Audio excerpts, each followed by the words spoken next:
We are Newsroom. Hello and welcome from Johannesburg here in South Africa. My name, of course, Evan Jansen. The show is always live. It's broadcast from our studios right here in Auckland Park. We also stream live, of course, on YouTube between 9 and 12. Every weekday morning, you can watch us back later in the day on demand on the very same facility. Our question today, well, the climate change conference in Paris comes to a close.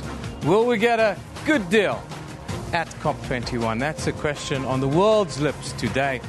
Some say the outlook is not good. What do you think? What could be the effects of us not signing a deal? We'd love to hear from you at SABC Newsroom. Busy News Friday, though. Let's go to Elvis for an update. Thank you, Eben, and let's take it from the top. Let's take a look at all your headlines.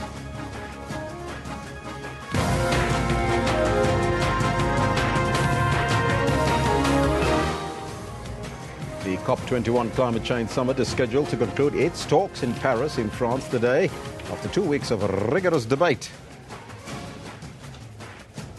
Ratings agency Moody has started to closely monitor any potential policy implications of President Jacob Zuma's decision to remove Nhlanhla Nene as the country's finance minister. And closing arguments are expected to be heard today in the disciplinary hearing of SABC COO Claudie Motsoeneng. Now, those are all your headlines. But before we get to the news, let's find out from Pearl Shongwe what's happening on the sports front. A very good morning to you, Pearl. Good morning, Elvis, and thank you so much. Let's take a look now at what we have coming to you from the world of sports today. The Court of Arbitration of Sport is expected to announce the outcome to have European football boss and suspended FIFA official Michel Platini's 90-day ban temporarily lifted.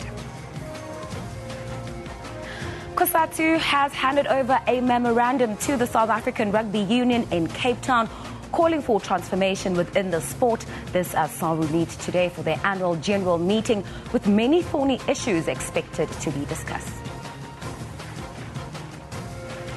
And finally, the Springbok Sevens team could be on the back foot for the Cape Town event to defend the South African leg of the HSBC World 7 Series when the tournament kicks off this weekend. And it's back to you, Elvis. Thank you, Pearl. But right now, let's take a look at your top story this hour. The COP21 Climate Change Summit is scheduled to conclude its talks in Paris in France today after 2 weeks of rigorous debate. But expectations vary from cautious optimism to little hope that it will yield a legally binding agreement. Tommy Dixon compiled this review of the past 2 weeks of negotiations. The COP21 Climate Summit kicked off here in the French capital last week with the largest gathering of heads of state. This amid tightened security following terror attacks earlier in Paris. The message was clear: to put political pressure on the negotiators to move with speed and produce a legally binding agreement. It worked. Negotiators quickly squared up, and by the end of that week, there was a first draft on the table. Though it was a highly bracketed 49-page draft with a myriad of unresolved and controversial issues, it did boost hopes that a climate deal was possible. The Secretary General of the United Nations also did his bit, nudging parties in bilateral meetings to compromise. We had to fully grasp this momentum, which had been built up already politically, for a change, for better change, to address climate change. We have to change. The chess game continued in the second week, with ministers lobbying extensively for compromises in technical committees. The final draft came out with 2 days to go, but showing very little improvements. Delegates literally spent 2 nights in the chambers examining the draft line by line to see if it's worth forming the basis of a just climate deal. Hopefully this will go well. We are really quite happy with the process still as it's going, because this is the nature of the negotiations here at climate change, especially because we are negotiating a very important agreement which has not been there and never ever been. It's unprecedented in the nature of in the talks of climate. Now, with today being the last day of the summit, there are mixed expectations of the outcomes. I don't think there's a risk of no agreement. I guess the risk is of a minimal agreement. So one that barely, leaves all of the details to later. Just kicks it down the road, and then they have to keep on meeting next year to try and thrash out what those details are. We'll have a basic agreement, a framework that won't satisfy everyone, but that's the nature of these negotiations. Right now, it doesn't seem very possible to have a very robust and legally binding agreement. The major disputes are centered on how to finance developing countries to reduce greenhouse gas emissions, what target to set as limit on rising temperatures, and how the liability of global warming will be shared between rich and poor countries. Speculation is rife that these will be deferred to COP22 in Morocco next year. Tammy Dixon, SABC News in Paris. Now, for the latest on COP21, we are now joined live from Paris in France by our reporter, Tammy Dixon. A very good morning to you, sir, and welcome. Bonjour, Elvis. How are you doing this morning? I'm very well, monsieur. Now, what is the mood like at COP21? This is the final day. It's a final day indeed. It's been a long night again, with negotiators spending another night in the chambers, really trying to get a deal that will be produced and released to everybody today, as they have promised. But I can tell you right now, the mood is really not looking good. The hopes have deflated. The energy levels have gone down since we've been speaking to quite a lot of people here. And there's a sense, really, that yes, there will be an agreement probably this afternoon, but it will certainly not be the kind of the agreement that they've been looking for, which is a legally binding agreement. So the expectations are not really high about the legally binding agreement. But we're also hearing again that we may not even get that agreement today. Some people are suggesting that it could come tomorrow, as they are still battling really to get some agreements on the difficult issues that they are facing. So it's a wait and see game until a little later on today. But what we know for a fact is going to happen today is the closing ceremony of this summit. It has to come to an end. So that will happen. Perhaps we'll have officials remaining just to, dot some I's and cross some T's for the final agreement for tomorrow. Now, Tommy, just take us through some of the biggest elephants in the room during the COP21. Oh, Elvis, these are the issues that have been frustrating this process, I would imagine, for about 6 years now, or even longer. And one of these, and there are probably three difficult issues here, and they are political in nature, which make them very, very difficult. One of them really is about the financing of the developing countries or the poor countries who have to make a transition from the fossil fuels that they're using now, which are contributing to the climate change or to these rising global temperatures. Now, those countries, they have to make a transition. They have to move beyond using coal and oil and to get into renewable energies. Now, that's a huge debate, because the question is, how do you then move them over from coal and oil into renewable energies, because they don't have money. They are dependent on what they have right now. And if we are saying they must make a transition, then the implications of that is that they're going to slow down their economic development. That is the issue. And how do they slow down their economic development when they are facing such very difficult social issues, such as unemployment, such as poverty in many countries in Africa? So it's very, very difficult. So that means they need money. You have to give them money to make that transition. And that's the issue here.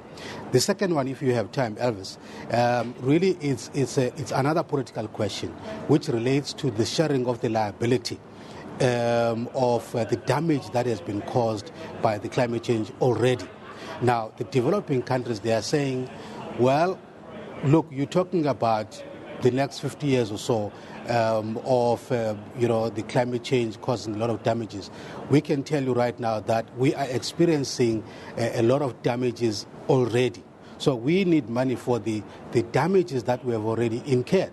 So there's a compensation money that they need from the developing countries who have used these fossil fuels for years, and the impact has been felt by the poor countries. So it's another political question, very, very difficult. But another issue that relates to money as well is the issue about contributing to what they call a global climate fund. Now, when these negotiations started, Elvis, about 20 years ago, the world was divided into two blocks. There was a block of rich countries and a block of poor countries. That's how the world was. So the rich countries, they knew that they have to give money to poor countries. But a lot has happened over the years. They are arguing that the world has changed. Things are not the same anymore. You have more countries from the developing world that are rich today, the Middle East countries, your South Africa, your China, your Brazil. Those countries are no longer poor. They are emerging economies that are able to sustain themselves. The argument is that they can't be benefiting now from this climate finance. They must also contribute. So it's a very, very difficult issue. Perhaps the last elephant in the room here is the degree to which you can allow the temperatures to rise. Some people are saying, let's allow these temperatures to rise until 2 degrees Celsius, because that's what scientists are saying. But the island states, the poor countries, the coastal countries, they say, no, 2 degrees is it will take forever. We are actually in danger right now. We need to bring down the limit from 2 degrees to 1.5 degrees Celsius. And it's a very, very difficult issue as well. So these are the issues that they've been battling with for over the last couple of years. And I don't see them finding one another, even in this conference, to be able to find a legally binding agreement. Elvis? Tommy, thank you so much for breaking down that elephant one piece at a time. Merci beaucoup. But for more on this, let's cross over to Eben Jansen. Yeah, thank you very much, Elvis. This COP21 draws to an end today. Of course, the world awaits an agreement that will be a solution to the ongoing challenges that we all face.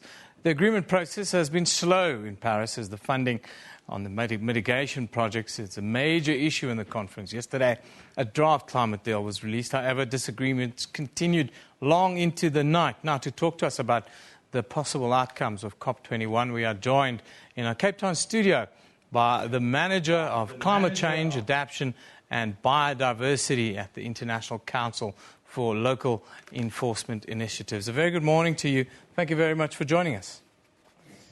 Hi, thanks for having me. It looks like we are battling with a deal or to get a deal together in Paris. It might not even be today, and it'd probably be a watered-down agreement if they do get it by tomorrow. What's your reaction to how COP21 has gone? Yeah, the organisation I'm from, ICLEI, and I represent the Africa Secretariat here. We've had a look at the draft agreement that's on the table, and our main focus is to try and get local governments and municipalities better acknowledged in these international negotiations. The reason for this is that cities house the most of the world's population. Cities are vital both from a mitigation perspective, so production of greenhouse gases, and also from adapting to climate change. And having a look at the agreement as it currently stands, and as I said, it is in draft format, cities and local governments have been acknowledged in that agreement. So from that perspective, ICLEI is positive about what we see there. We're also happy to see that the call has been made that we want to keep temperature rise to below 2 degrees Celsius and as close to 1.5 degrees Celsius as possible. And that's really important to avoid dangerous climate change. But I think some of the bigger issues around whether it will be legally binding, some of the bracketed issues that are currently in the agreement, so bracketed parts of the agreement, there's still debate as to the wording and the language. We're just going to have to wait and see today and perhaps over the weekend to know what the final agreement is going to look like. But from an ICLEI perspective and our representation of local governments from around the world, for us it's looking like it is going to be a positive agreement acknowledging all levels of government. It's one thing to have an agreement, it's another thing to have a legal framework to operate in. If we don't have a legal framework that everyone agrees on, how do we keep accountability on emissions, on climate change itself over the next decades? From our perspective, accountability should also come from civil society. And so what we do at ICLEI, a lot of what we do is advocacy and trying to get civil society to understand the challenges of climate change. And that is going to affect each and every single one of us in very real ways and to hold our governments accountable. So for me, it's really about trying to move from a top-down situation where national governments, yes, it's really important that they take climate change into account and we get a legally binding international agreement, but that certainly doesn't mean we can't take actions right now. And we're seeing from around the world, all our members that are part of the ICLEI network are already taking actions to deal with climate change, or have already got actions on the ground. Lots of them have signed up to the ICLEI initiative called the Compact of Mayors, and this is already representing over 5% of the global population, and it's proving that cities are already putting actions on the ground, are already moving forward. Civil society and business have also come on board strongly, and what we're trying to do is to really showcase that while the nations are fighting it out, trying to decide on all these various language issues, cities are moving forward. Local governments are implementing actions to deal with climate change. And in many ways, I think there's lessons that nations can learn from local governments and cities, and we want to, as ICLEI, profile those as much as possible. So what you're saying is then, despite all the toing and froing that we've seen and the stalling of negotiations and so forth, and the continued standoff between developing and the developed world, you are enthusiastic about what happened in Paris the last 2 weeks. Look, I wouldn't say particularly enthusiastic about what's happened in Paris over the last 2 weeks. I think these COP processes are long and arduous, but we choose at ICLEI to always look at things as positively as we can. And what we are positive about is what cities and local governments are already doing to deal with climate change. They're already committed to reducing their greenhouse gas emissions. They're already putting in place wonderful adaptation initiatives, and that's what we're wanting to showcase. So what I would say is I can't say whether positive about the outcomes of Paris. We need to see what that final agreement looks like, but positive about what we already know that cities are doing. And that's regardless of this climate change conference. We're engaging with the cities on a day-to-day basis, and they're already taking actions. So from that perspective, we're positive about how cities are responding to climate change. I thank you very much for joining us today. That is Dr. Megan Spires. She joined us live from Cape Town. She's the Manager of Climate Change Adaptation and Biodiversity at the International Council for Local Environmental Initiatives, Africa, I have to add. Now, of course, negotiated at the Climate Summit, have worked through the night on a draft agreement to curb global warming. That's the word on the street. There was widespread expectation that the deal would be signed later on today. However, early reports are that this might only happen tomorrow. As the world waits with bated breath, let's have a look at some of the tweets that have been going on around COP21. Relene Becker says final text is expected to be presented by the French presidency on Saturday morning, if we can take that as gospel. Eric talks about, I'm continually amazed at how well COP21 is going under the leadership of Laurent Fabius. This is how climate talk should be, he says. Tony de Brum talks about recognition of need to work to limiting warming to 1.5 degrees Celsius mean I'd be able to go home and tell my people that our chance for survival isn't lost, says Tony de Brum. Arnold says, I love big goals, so I'm glad that the draft COP21 deal has the goal of emissions neutrality this century. The US should fight first, says Arnold. Now, let's take a look at our picture of the day. This one, it comes from Jermaine Kricher, and it's captioned, the M1 is open in both directions after a truck crash that killed one and injured 24 others. There you have a picture of that horrific crash on the M1 highway here in Gauteng. Let's now take a look at the front pages from around the globe. We'll start in the United Kingdom. The Independent reports there that Jeremy Corbyn is under mounting pressure from within his own party to disown the Stop the War coalition he used to chair after one of its most prominent former supporters said the organisation had lost its moral compass and authority. And the International New York Times says Beijing's passive-aggressive behaviour over disputes in the South China Sea is designed to undermine U.S. influence in Asia. Then in Israel, the Jerusalem Post reports that Palestinian prisoners released and deported to Gaza Turkey and Qatar, as part of the Shalit deal, are organising their own terrorist cells in the West Bank and East Jerusalem. You're watching Newsroom here on SABC News. We'll be back with you after a short little break.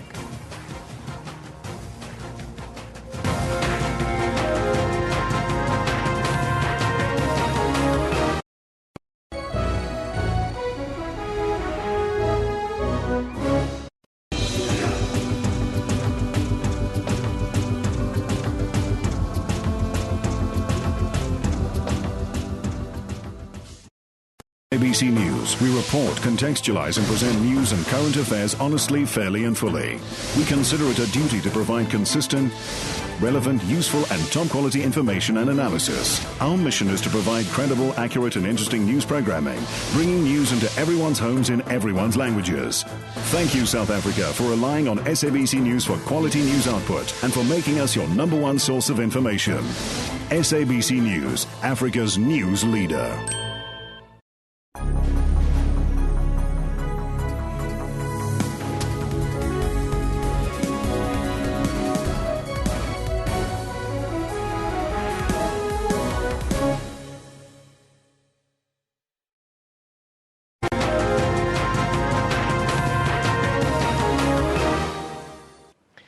Now, more people from Gauteng will be embarking on long trips to their various holiday destinations across the country.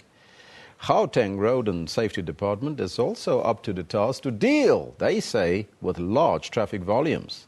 Now, concerned by the high accident rate in the province, the Road and Safety Portfolio Committee is embarking on I Pledge to be a Good Driver campaign.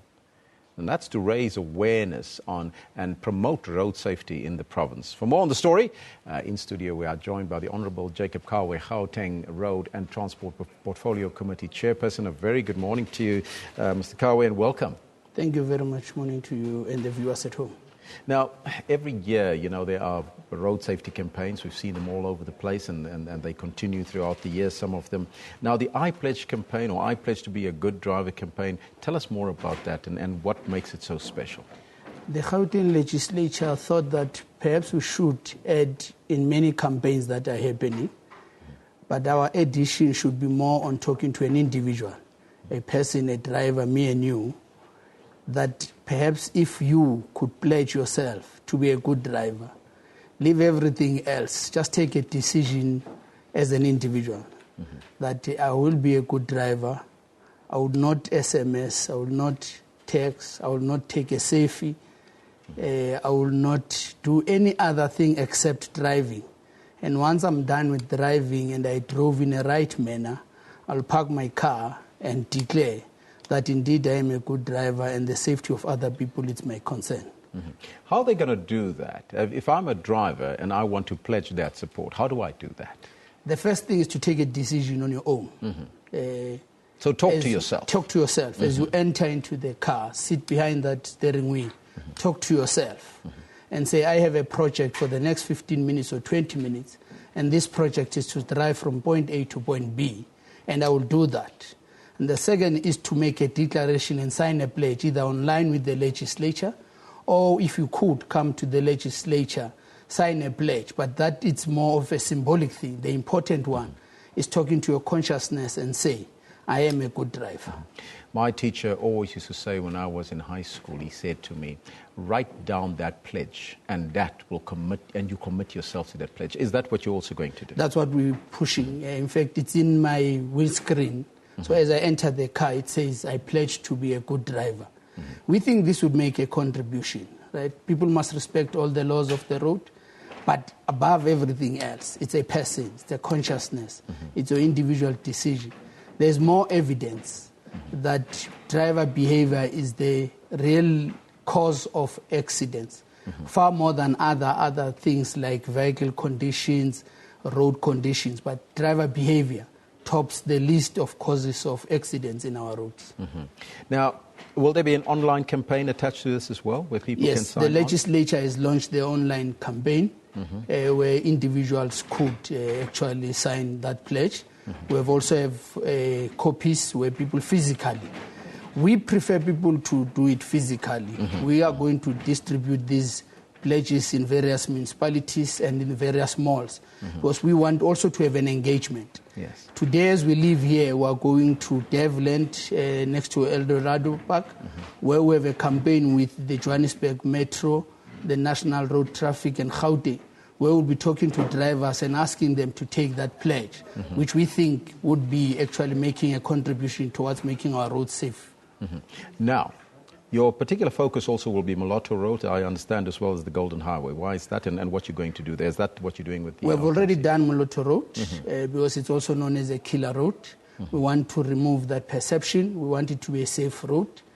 We are doing Golden Highway today. And basically, we want to talk to drivers. We want to pledge to them behavior, patience, and we want to say to those who are unable to control their drinking levels, perhaps organize a friend, organize a partner that doesn't take alcohol like you do to drive with you. So we want a conscious decision that individuals know themselves. So you know if you are going to be drinking, organize a driver, think about other road users. Now, the Moloto Road, a number of road deaths on that particular road. Have you observed any changes on that particular road, or what has been instituted in order to make sure that drivers are safe this festive season? The kilometers that are in Gauteng, since we've launched the campaign on the 30th of October, Tshwane Metro has reported one accident so far. We're combining this, of course, with the visibility of law enforcement. Because some people take advantage if you drive in a road for 20, 30 kilometers without seeing a law enforcement people, you take for granted that it's easy, it's home, I can do as I wish. So we want this to be combined with the visibility and effectiveness of law enforcement. So there's been improvement in Moloto. We're not really ambitious and think that things will change out of the blue. We know that it's an issue of individuals, it's an issue of culture, it's an issue, in fact, I say culture, bad culture, of people who have taken it for granted that not wearing a seatbelt, it's okay, it's cool, whereas it's not. So we know that it's actually a difficult campaign. It will need time. So we're not yet measuring the success. We still will go selling, spreading the gospel. Mr. Kawe, finally, your message to motorists out there for this festive season? Everybody, let's pledge to be good drivers. Let's consider that there are other people on the road, and that as you drive to arrive where you're going, and everybody else want to arrive where they are going. Mr. Kawe, thank you so much for coming in and joining us here, and good luck with the campaign. Thank you very much. Now that was the Honourable Jacob Kawe, the chairperson of the Portfolio Committee on Road and Transport here in Gauteng Province.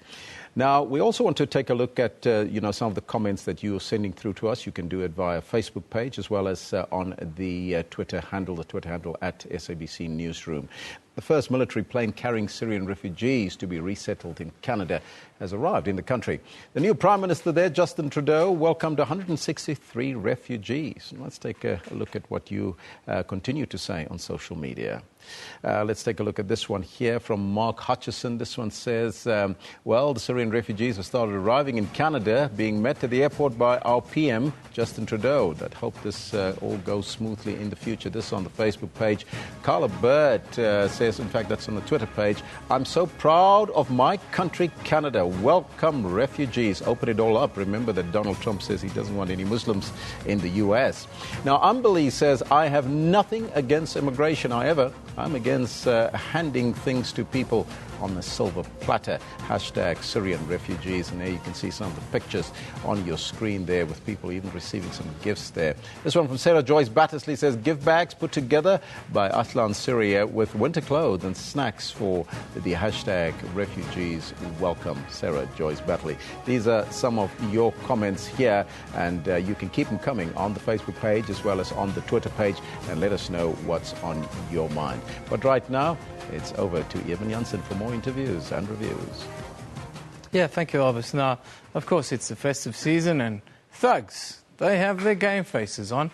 It's the time of the year when people withdrawing large amounts of cash are most at risk.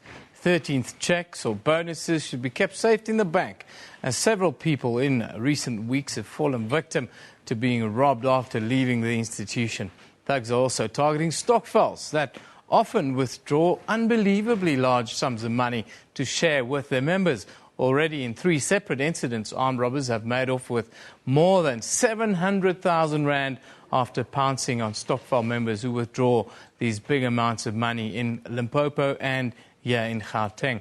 What are the dangers of withdrawing large sums of money? Well, to answer that and about this time of the year, we are joined by Kalyani Pillay, who's the CEO of the South African Banking Risk Information Centre, SABC. Good morning.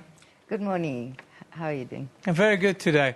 I'm a little bit concerned because, you know, this time of the year, we see the worst of the worst in the banking industry. We see people being robbed. Sure. Who have entered banking institutions to go and draw large sums of money. How do you at SABC view that whole process that seems to be a constant theme here in South Africa? Unfortunately, you know, the banks have been for many years now and constantly telling their clients to rather use alternative methods of banking, of transferring their monies, of doing payments. There's just so many different ways. There's so many different banking solutions that are out there that will actually help keep bank clients safe. And particularly around this time. Obviously, criminals know that people are in possession of more cash. And like you say, you know, people are getting paid bonuses, they're collecting their savings.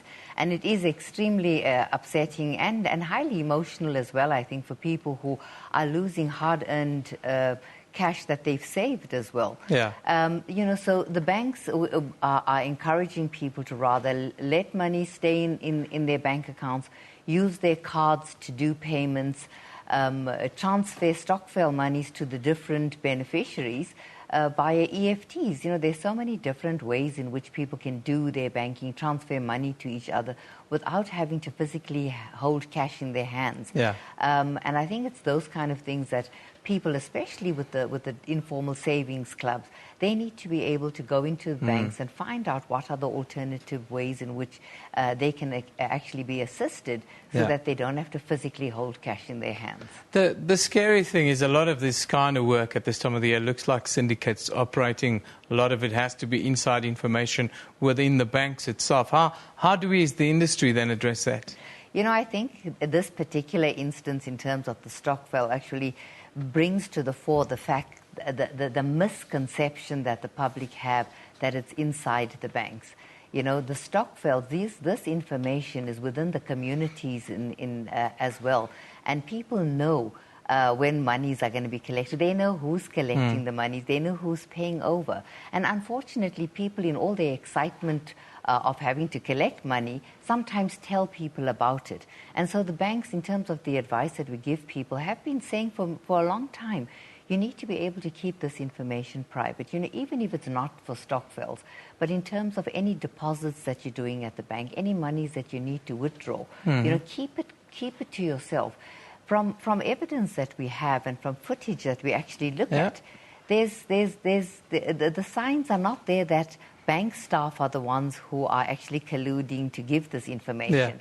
It's spotters that we're seeing inside the banks that actually come in, join the queues, purport to be ordinary bank clients, you know, even do some small transactions sometimes. And that's why we're saying to bank clients all the time, avoid all of that. You know, there are so many ways that you can actually do your banking, look after your money, do whatever you need to do without having to physically hold large sums of cash in your hand at all. If you have no option, though, what kind of advice do you give to those people? They're not very tech savvy. They largely rural people who depend on the banks and so forth. What kind of advice would you then give to them? Firstly, I would say to them, go into your bank branch. Any bank branch that they go into, the bank managers, the staff there will certainly advise them as to what is best suited to whatever their situation is, number one. Secondly, I would say that, you know, when you're going to do these kinds of withdrawals, don't tell people about it. Also make sure that you're accompanied by somebody who you can trust and somebody that hopefully will be able to help secure you if possible. You know, also if you're a small business, because it's not just Stokvels, if you're a small business and you're going to withdraw monies to pay out possibly bonuses in cash or salaries, don't use company-branded vehicles. Don't go on the same days of the week. Go to different branches. Don't have a pattern which perpetrators, if they are monitoring you and conducting surveillance on you, will actually not be able to pick up if you break your own pattern. So it's these kind of things that we're saying, look, rather do that. Mobile banking for people even in rural areas and in smaller communities, wherever you are in the country, most people have access to a mobile device as opposed to a laptop or anything else. Go into the bank, ask how you can use mobile banking, and actually rather use that to transfer money than to do anything else. Well, thank you very much. We've run out of time. Kalyani Pillay, thank you. The CEO of SABC, that's the South African Banking Risk Information Centre. And yes, there are ways to handle your money safely over the festive season, even if it is a lot of money that you have to handle. Let's move on now and take a look at what's happening around the country today. We'll start in the Western Cape, where Thandi Makubela, convicted of killing her husband, Western Cape High Court. Acting Judge Patrick Makubela is expected to appear in the High Court to hear the ruling on her bail application. Then in Cape Town, the trial of ANC-NEC member Tony Ngeni is expected to resume in the Magistrates Court there. Then in Pretoria, the 3 men accused of killing Gauteng top cop Tirhani Maswanganyi are expected to be sentenced today. On Tuesday, the men were found guilty of murder. They killed Maswanganyi and dumped his body in Bonaccord on the Pretoria Hammanskraal Road in June of 2013.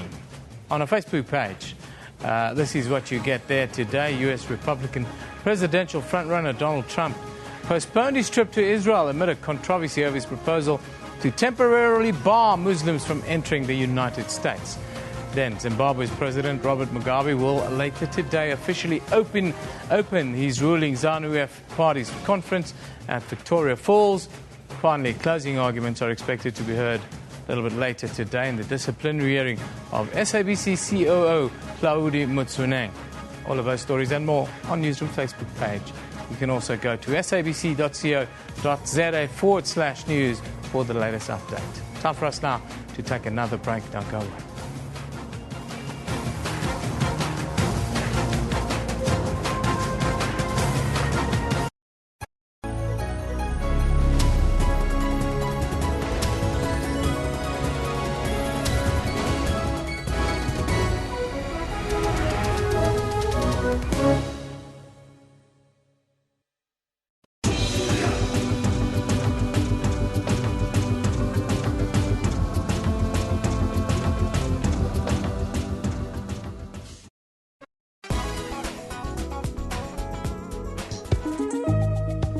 On Trends, we take you down memory lane with Lionel Richie, who will be touring South Africa next year. Just saying. We pick up the best of movies to lead you to a joyous weekend full of action. South African Fashion Week was back with a bang, showing off new designs for 2016.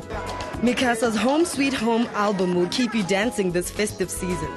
For more entertainment news, join your host Refulo Mula every Friday at 9 p.m.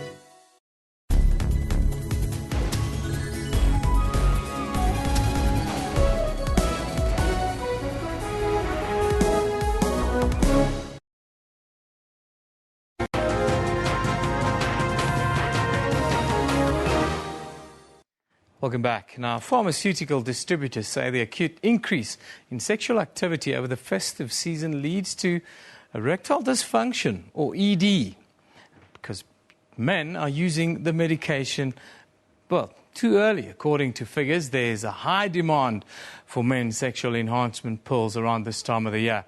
Erectile dysfunction affects as many as 4 in 10 men over the age of 40 here in South Africa.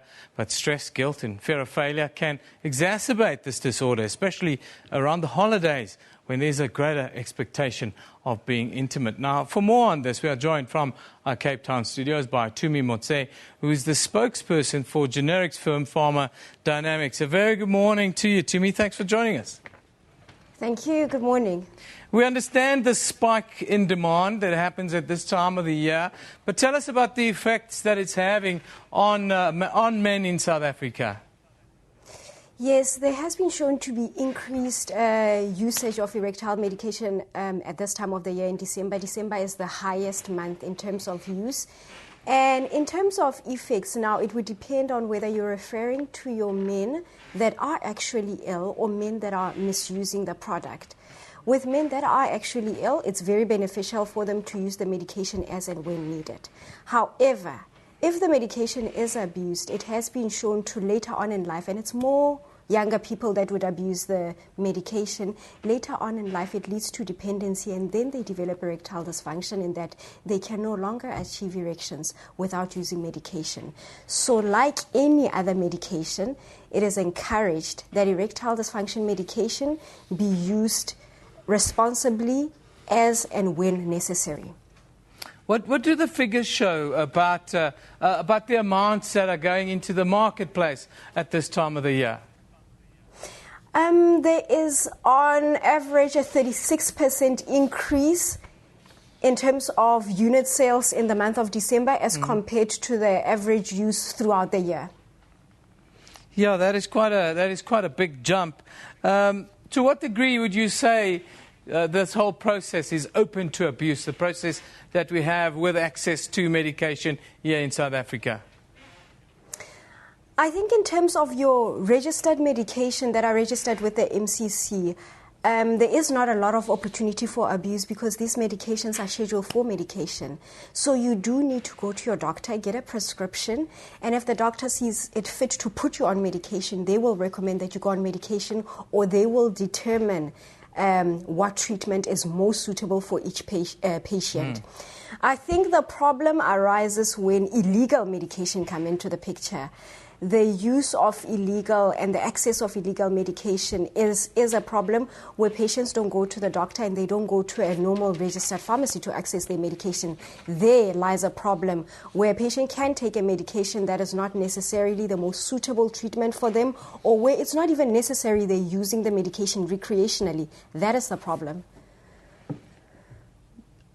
The risks are clear then for younger men who are accessing this medication for almost recreational purposes, one could call that. Just tell us about the numbers of erectile dysfunction within young men right now. Okay. I think overall the incidence that has been shown of ED in South Africa is about 4 in 10 men over the age of 40. However, erectile dysfunction has started increasing in younger men. Men, we're talking younger than 40, in their 30s. And there are many reasons that contribute to that incidence. Things like stress, socioeconomic situation in South Africa where joblessness is a prevailing issue. Again, depression, other mental illnesses also do result in psychological erectile dysfunction. What's your message to young men and men above 30 who are tempted right now to get some of this type of medication over the next couple of weeks? What's the message to them, and what should the danger signs be for them? Okay, I think I'll start with the younger people. Since you asked about the younger people, I would say that if you do not have any physiological problems and you're not suffering from erectile dysfunction, do not take the medication. And then to the older men that are ill and genuinely need the medication, the message there would be to actually go to the doctor, because only 15% of men actually ask for therapy if they're sick. Go to the doctor, ask for the medication, because it has been shown that in a lot of men that present with erectile dysfunction, 2 to 3 years later, there are other cardiovascular diseases they present with. So it is important to take care of yourself holistically, get treated if you need treatment, be responsible if you don't need treatment, and live healthy. Exercise, no excessive alcohol intake, avoid smoking. Those are the risk factors for erectile dysfunction. Thank you very much. Tumi Motse is the spokesperson for the generics firm Pharmacodynamics. She came to us live from Cape Town telling us about the dangers of using erectile dysfunction medication. At this time of the year, it increases for men. Don't do it, and stick to your normal diet. Well, time for us now to get the weather update. Phil Hawkins is standing by to tell us what the weekend looks like.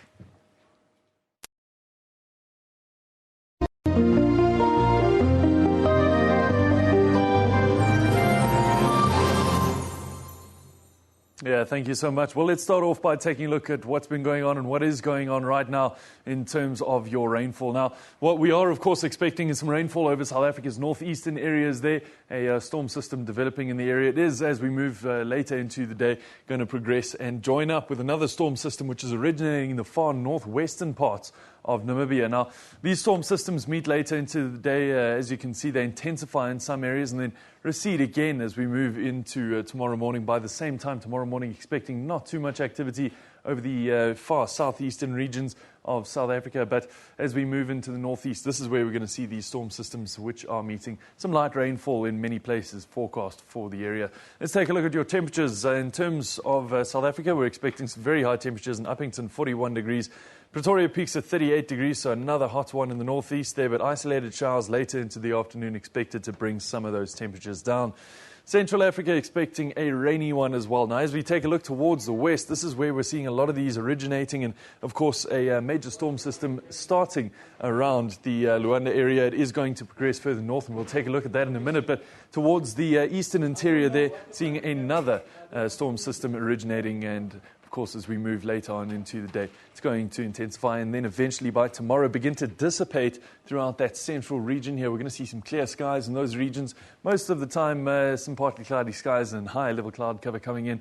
But as I said, some clear skies expected there. Storm systems over Kinshasa, Brazzaville, Luanda for today. We're expecting that to continue into tomorrow. But as we take a look towards your temperatures, we're expecting a warmer day along the coastal areas. Of course, Brazzaville peaking at about 33 degrees. Interior temperatures around Kigali at 24. And once again, on the eastern coastline, Mombasa peaks at 33 degrees. Now, some rainfall does make its way into the far northeastern regions of Africa. Cairo expecting some of that as well. Isolated showers forecast for that area. We are expecting that to continue throughout parts of the day. Low pressure systems in the area bringing temperatures way, way down, especially in the central regions there. But we are expecting that to bring in some rainfall as well. So not entirely a bad condition for you up in the northern parts. In terms of your temperatures, as I said, cooler temperatures around Damascus and Baghdad, 15 and 13 degrees respectively for the areas. Slightly warmer along South Africa's, along Africa's northern coastline there. Cairo's at 22 degrees, Benghazi and Tripoli at 17 and 18 respectively. Tripoli expecting a little bit of rainfall for today, but as we move towards West Africa, we're seeing that rainfall pretty much dissipating as we move throughout the rest of the coastal regions. You can see the only really significant portion of rainfall is in the far southwestern regions of West Africa there. A little bit just towards the east of Lagos as well. Moving into today, expecting some very similar conditions, although we are expecting that to dissipate into tomorrow. Take a look at this area. By tomorrow, almost no rainfall whatsoever, just a very, very faint amount of rainfall there. Lagos and the rest of that southern coastline dry, as is the western coastline there. So really not too much to say about that, but we are expecting some cloud cover in the area nonetheless. A 31-degree high for Abidjan is going to be a warm one in Niamey as well, 33 degrees there. This is where you can contact us. Send us your feedback at weather@sabc.co.za or give us a call, 011-714-5077. That's where I'm going to leave it for now. Stay tuned.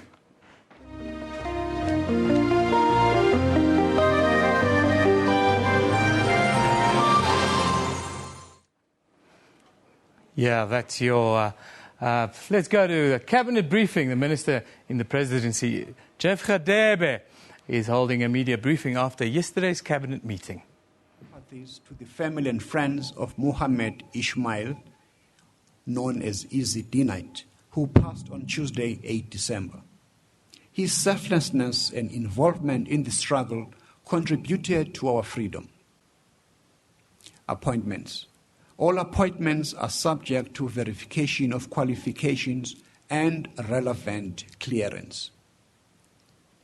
Water Research Commission, Chairperson Dr. Nozibele Mjoli, Deputy Chairperson Professor Sibusiso Nkomo, other members Professor Aldo Strubel, Nompumelelo Msezane, Musidi Mahai, Masacha Kulekelwe Mbonambi, Mxolisi Adolphius Cassius Ndlovu, Dr. Ntombi Futi Patience Nala, and representative from the Department of Science and Technology, Amadola Water Board, Chairperson Miss N.N. Mngeta, Deputy Chairperson A. Hadebe, not a relative, Members E.V. Yuste, A.P. Leroux, B.E. Hollingworth, C. Mbande, Ms. Manecha, Ms. M. Zimande, and Professor Low.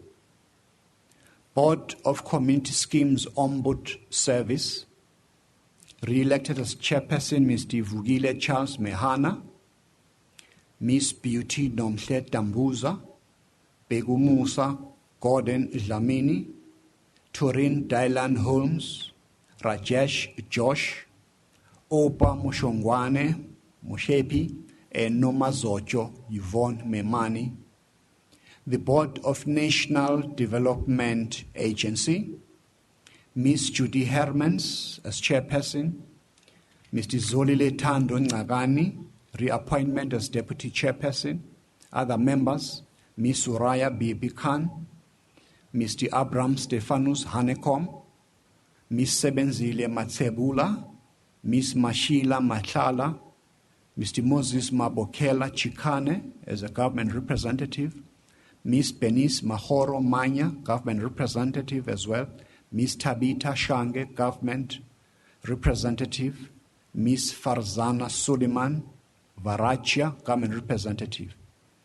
Board of Legal Aid South Africa, Professor Yusuf Abdullah Vavda, Mr. Nkosana Mabuti Francois Mvundlela, Miss Tulisiwe Mhlungu, Miss Nonhlanhla Mgadza, Miss Marcela Naidu, Mr. Matome Lesale, and Miss Adila Chowan, Miss Annelyn Roda as an alternative member, and Mr. Lange Lihle Ezrom Mjali, also an alternate member.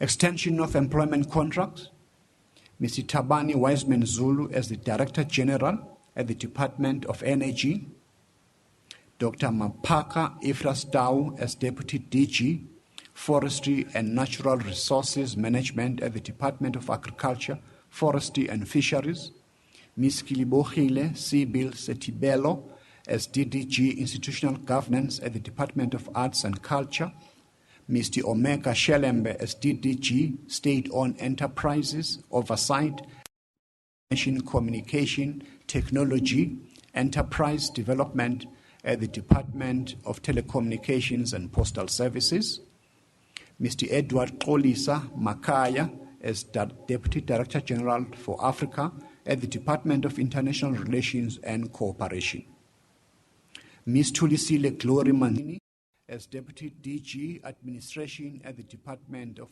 Telecommunications and Postal Services. Thank you. In conclusion,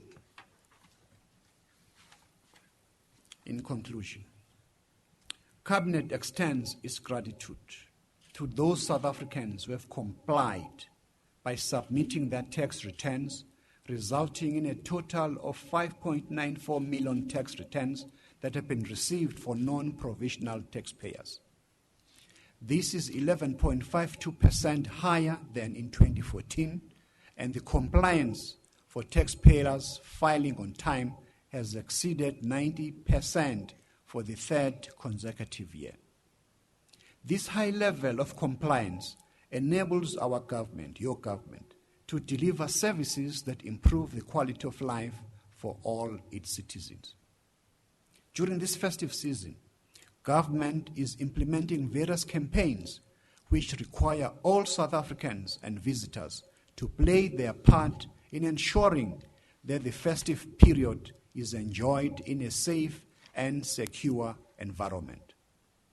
Cabinet calls on all to work with the South African Police Service and to report any criminal activities in our homes and in our communities. In order to accommodate the influx of cross-border travelers, all government departments at points of entry will from yesterday, the 10th of December 2015, to the 14th of January 2016, extend their operating hours. These include Departments of Health, Agriculture, Police, Home Affairs, and the South African Revenue Service. Details are available at www.home/affairs.gov.za. all road users are urged to adhere to the rules of the road, including adherence to speed limits, ensure vehicles are roadworthy, not drive under the influence of alcohol and drugs, and to wear safety belts. Pedestrians are urged to ensure that when using the roads, they do not endanger their well-being or that of motorists and others. Law enforcement agencies will be out in full force to deal with transgressors. I thank you.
I'm Peter Ndoro. And I'm Babakini Chetty Miller, SAB Miller, and Hauser-Busch InBev. It's something that I need to learn to say more often. Will together produce around a third of the world's beer. It is a mouthful. Have you ever considered skin bleaching? Nigeria tops the list of African countries with 77% of its women bleaching their skin. Now I can see that it is not good because it affects my face and some of my body parts. Thousands of Arab Israelis and Palestinians participated in a big rally. Flight MH17 was shot down by a Russian-made missile. How those chips may fall is a prediction best left to the currency of time. That's Primetime News, Africa Journal, and Your World on SABC News.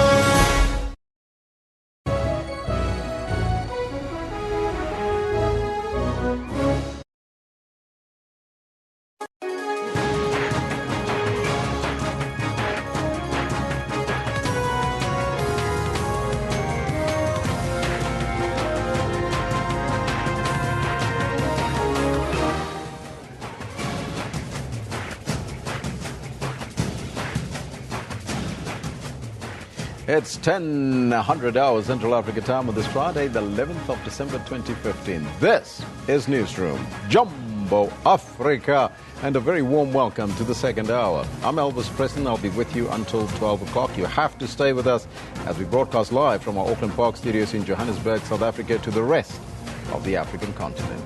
We're also streaming live on YouTube with the entire show available on our YouTube channel. First, let's take a look at all your news headlines.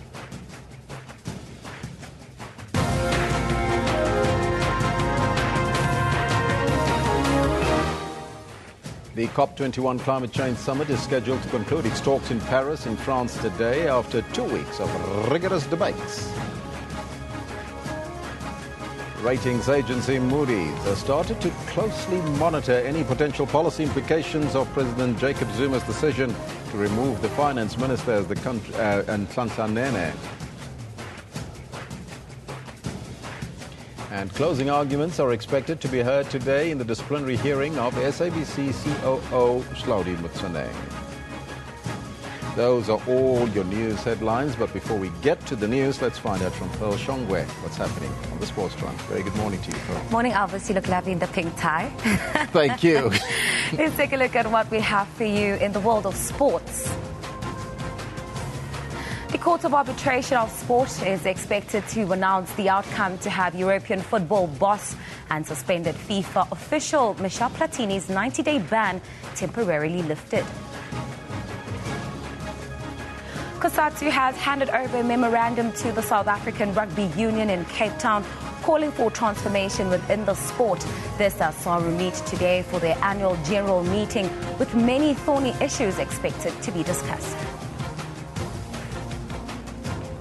The Springbok Sevens team could be on the back foot for the Cape Town event to defend the South African leg of the HSBC World Sevens Series when the tournament kicks off this weekend.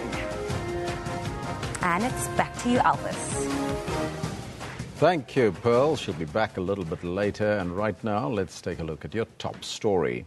The COP21 Climate Change Summit is scheduled to conclude its talks in Paris in France today, after 2 weeks of rigorous debates. But expectations vary from cautiously optimistic to little hope that it will yield a legally binding agreement. Tommy Dixon compiled this review of the past 2 weeks of negotiations. The COP21 Climate Summit kicked off here in the French capital last week with the largest gathering of heads of state. This amid tightened security following terror attacks earlier in Paris. The message was clear: to put political pressure on the negotiators to move with speed and produce a legally binding agreement. It worked. Negotiators quickly squared up, and by the end of that week, there was a first draft on the table. Though it was a highly bracketed 49-page draft with a myriad of unresolved and controversial issues, it did boost hopes that a climate deal was possible. The Secretary General of the United Nations also did his bit, nudging parties in bilateral meetings to compromise. We had to fully grasp this momentum, which had been built up already politically, for a change, for better change, to address climate change. We have to change. The chess game continued in the second week, with ministers lobbying extensively for compromises in technical committees. The final draft came out with 2 days to go, but showing very little improvements. Delegates literally spent 2 nights in the chambers examining the draft line by line to see if it's worth forming the basis of a just climate deal. Hopefully this will go well. We are really quite happy with the process still as it's going, because this is the nature of the negotiations here at climate change, especially because we are negotiating a very important agreement which has not been there and never ever been. It's unprecedented in the nature of in the talks of climate. Now, with today being the last day of the summit, there are mixed expectations of the outcomes. I don't think there's a risk of no agreement. I guess the risk is of a minimal agreement. So one that barely, leaves all of the details to later. Just kicks it down the road, and then they have to keep on meeting next year to try and thrash out what those details are. We'll have a basic agreement, a framework that won't satisfy everyone, but that's the nature of these negotiations. right now it doesn't seem very possible to have a very robust and legally binding agreement. The major disputes are centered on how to finance developing countries to reduce greenhouse gas emissions, what target to set as limit on rising temperatures, and how the liability of global warming will be shared between rich and poor countries. Speculation is rife that these will be deferred to COP22 in Morocco next year. Tammy Dixon, SABC News in Paris. And we'll keep you updated on the latest, how COP21 unfolds. And of course, we're asking you a very important question today, that question relating to COP21 and what we can expect a little bit later today or even tomorrow. Some suggest, what do you think? Can we get a deal at COP21, a good deal really for all Africans, all the developing countries, and that everybody can agree on that big elephant in the room, the 2 degrees that everybody was talking about? Will we maybe get a 1.5? We don't know, but we'll keep you updated. Stay tuned to your channel of choice right here on Newsroom on channel 404. We'll place the question for you a little bit later so you can agree to, you can comment on the question on the Facebook page as well as on the Twitter page. Meanwhile, the warmer informal settlement in Port Elizabeth has been subjected to excessive flooding as well as a lack of formalized electricity and a shortage of houses in the Eastern Cape. Now, this has led to community unrest over the years. Now, the Premier, Phumulo Masualle, will officially hand over the project, which will supply electricity to almost 1,000 informal houses in the area.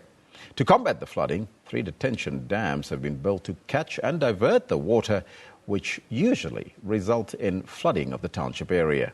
Now, for more on the story, let's now cross live to our reporter in Port Elizabeth, Abongile DeMarco, who is standing by with the Premier, Masualle. A very good morning to you, Abongile, and over to you.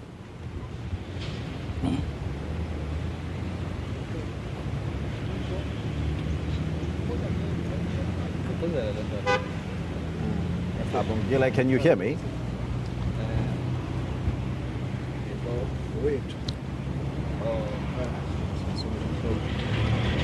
Well, a very good morning to you, Elvis, and of course, welcome to Port Elizabeth. We are coming to you live, as you've alluded in your introduction, from Warmer Township in the Nelson Mandela Bay Metro. Yes, of course, we are here to witness the... Hi, good morning, Elvis. I'm here. Good morning, and of course, welcome to PE. This is Warmer Township in the Nelson Mandela Bay Metro. We are here to witness, of course, the launch of 3 detention dams that seek to prevent flooding that we've seen escalating in this part of the metro, with the hope that, after having launched these 3 dams today, flooding will indeed be a thing of the past. But to tell us more about this and the electricity project, I'm joined here by the Premier, Phumulo Masualle. Premier, good morning to you, and thanks so much for your time. Thank you so much. Good morning to you, and morning to the viewers at home. Right behind you, there's 3 detention dams that you are launching today. Of course, tell us more about some of the reasons and, of course, the project, what it took for you to be able to be where we are today. Well, as you might have observed in the past, this area used to be flooded. The homes of people here would be flooded in water during heavy rains. It is because of, first, the area itself, but also drainage systems. We are working now in partnership with the municipality to ensure that we can create safety catchment areas for water so that it doesn't spill over to the dwelling areas for the community. We are here also to address another concern that the community has had here. This proliferation is illegal connections.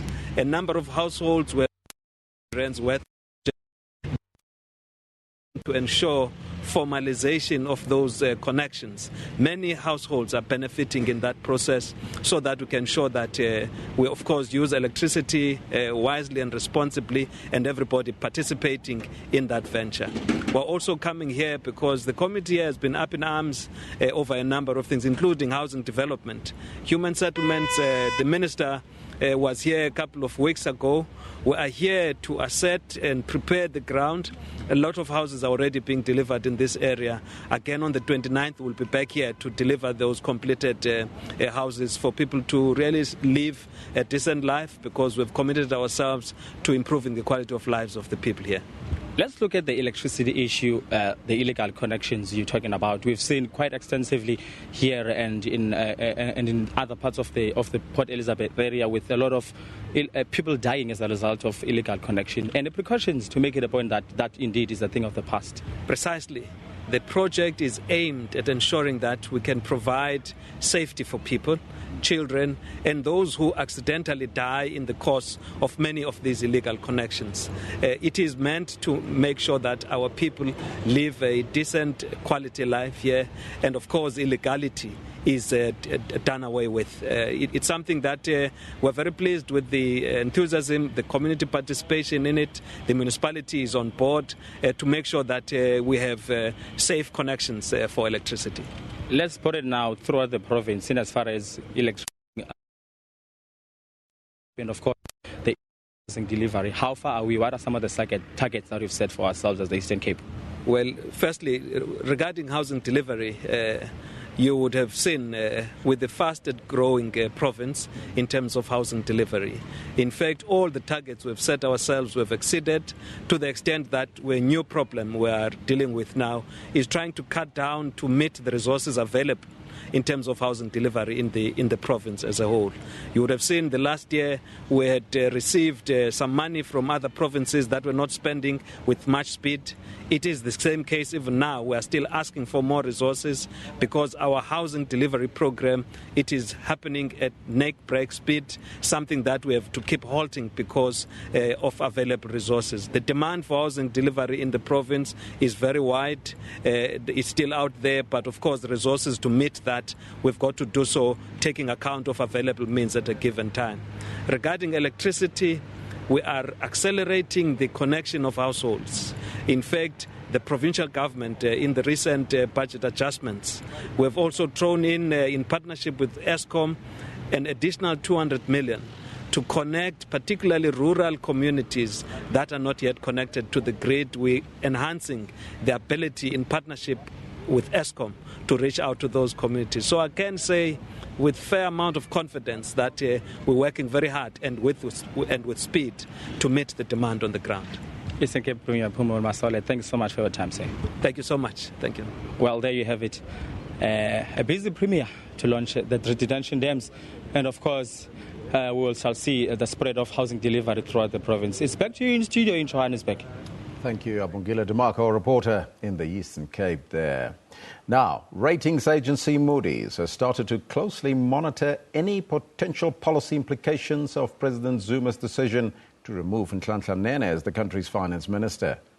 The ratings agency says fiscal policy are an important factor in its assessment of a country's credit profile. Earlier this week, the agency cited a lack of sufficient capital inflows into the country as one of the factors that were negatively affecting the rand. The latest move by President Zuma to appoint David van Rooyen as the finance minister and remove Nhlanhla Nene sent shockwaves throughout the country, leaving the rand battered. Markets also took the news of the removal negatively. Currency traders say the rand might suffer another setback if the Federal Reserve decides to hike interest rates in the US next week. The local unit hit record lows following the president's announcement. Closing arguments are expected to be heard today in the disciplinary hearing of SABC's COO Claudie Motsoeneng. Two witnesses testified yesterday at the hearing in Sandton, north of Johannesburg. The final witness for the broadcaster, Paul Tati, testified that he repeatedly requested Motsoeneng's matric certificate after joining the company as an HR consultant in 1996. In their third meeting, Motsoeneng admitted that he did not have a matric certificate. Alwyn Kloppers testified as the first and only witness for the employee, stating that Motsoeneng was upfront and honest about his lack of formal qualifications when he recruited him as a radio news reporter. Limpopo's 16 Days Against Women and Child Abuse campaign ended with a march through the streets of Maropong in Lephalale last night. The theme of the event was Take Back the Night, and residents demanded that thugs and drug dealers stop making it dangerous for people, especially women of all ages, to walk in the township after dark. The march was led by the mayor, Jack Moloko Mayeko. This work, it will assist our people to reclaim the street so that we can fight against those who think that they are powerful than the government. So the intention of this program is to make sure that our people are fighting all criminal activities. We will make sure that we will take these programs to all villages, including all wards, to make sure that all wards are participating in this program. Zimbabwe's governing ZANU-PF party begins its annual conference today. Key leadership matters and the precarious state of the economy will be debated. The conference underway in the resort town of Victoria Falls is non-elective, but the key issues to be debated here have the potential to shake up the ruling party's hierarchy. There's a proposal for gender parity in both the party and government, including in the top leadership. The provinces have already resolved that President Mugabe will lead the party in 2018 national elections. We shall look at these resolutions naturally, debate them, and see whether they are implementable. It's up to the president by the end of the day to take a position and say, well, this is the way we should go. A 2014 elective Congress accorded President Mugabe sweeping powers of appointment, but since the former vice president and dozens of her followers were fired for allegedly trying to topple the president, factionalism amongst those who remain appears to be worsening. We elected the President Mugabe, as our president. And therefore, his term is still on until the next Congress, really. So there's no point of people jostling for positions when there's none. Critics blame the 91-year-old ruler for the fractious state of the party and say the divisions are being caused by the lack of a clear succession plan. The seeming lack of clarity has also had a knock-on effect on the economy. President Mugabe blames drought and a global slump in mineral prices for the economic slide, but some blame tensions between hardliners and moderates within the party, and that unless investors have some clarity on who his successor could be, the uncertainty will continue to weigh not only on the party, but on the economy too. Shingai Nyoka, SABC News, Victoria Falls, Zimbabwe. And that's your news for now. We'll take a short break and we'll be right back after that.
Welcome back and thank you so much for staying with us. Now, Michel Platini is expected to know the outcome of his application to have the 90-day ban on himself temporarily lifted.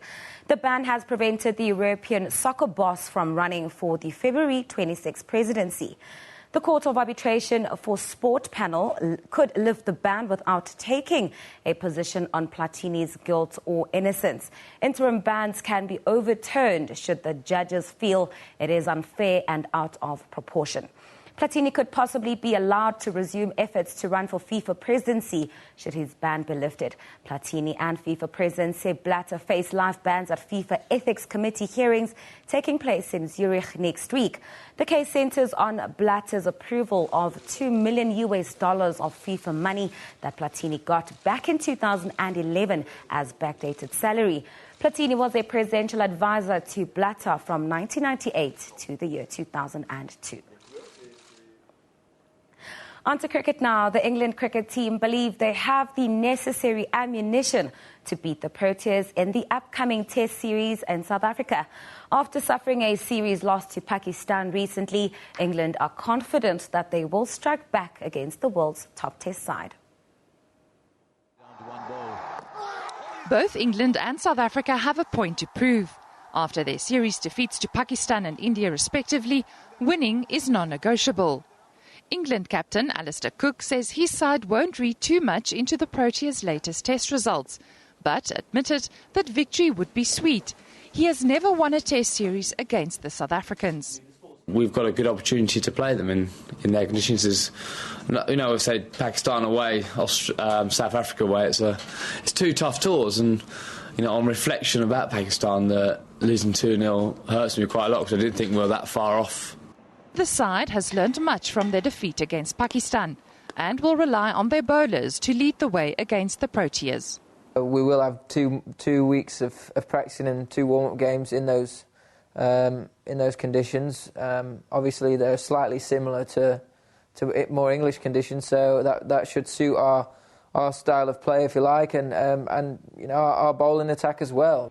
The tourists will be in action from Tuesday when they face the South African Invitation 11 in Potchefstroom over 3 days.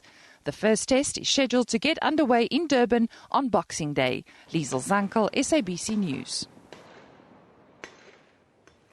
COSATU has handed over a memorandum to the South African Rugby Union in Cape Town, calling for transformation within the sport.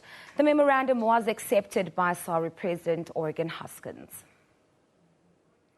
The SA Rugby Union will meet today for their annual general meeting with many thorny issues expected to be discussed. Last night, SARU... A new coach may not be one of the outcomes, though, as SARU have said they are not in a rush to replace Heineke Meyer, who resigned just 8 days ago.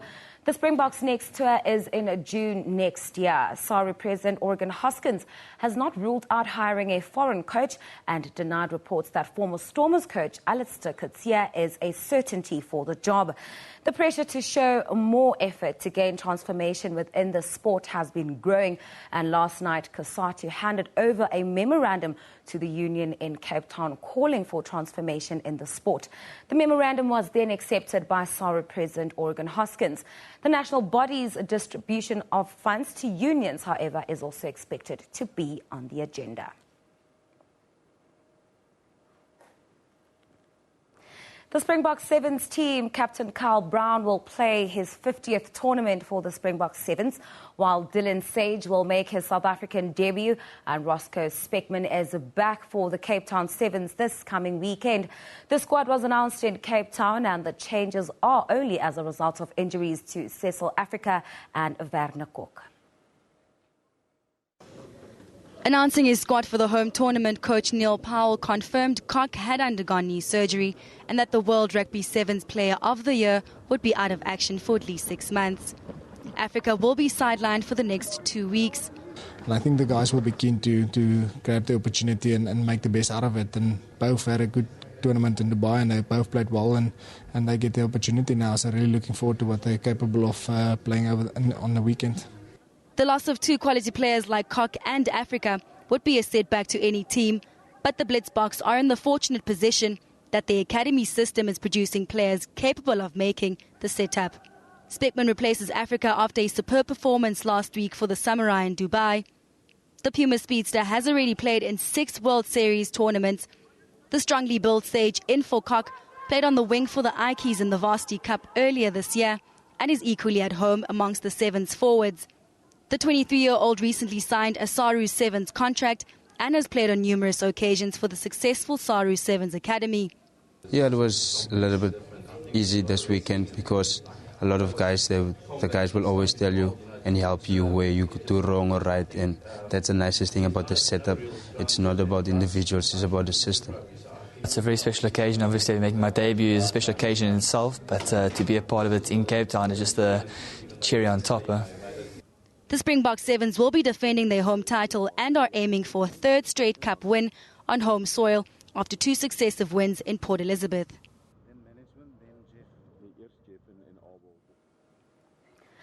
And now we're going to cross live to Pretoria, where the Health Minister, Dr. Aaron Motsoaledi, is about to release the white paper on the National Health Insurance, or NHL, as approved by Cabinet for public comment ahead of the Universal Health Coverage Day.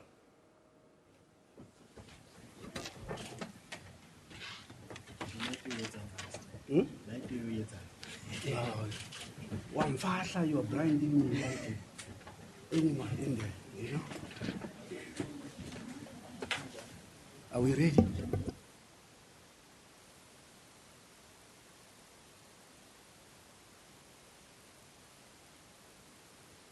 On the National Health Insurance, or NHI. Now, you know, this has been coming for quite a while, and we're waiting with bated breath as to that white paper and what it's going to say. And that was approved by Cabinet for public comment.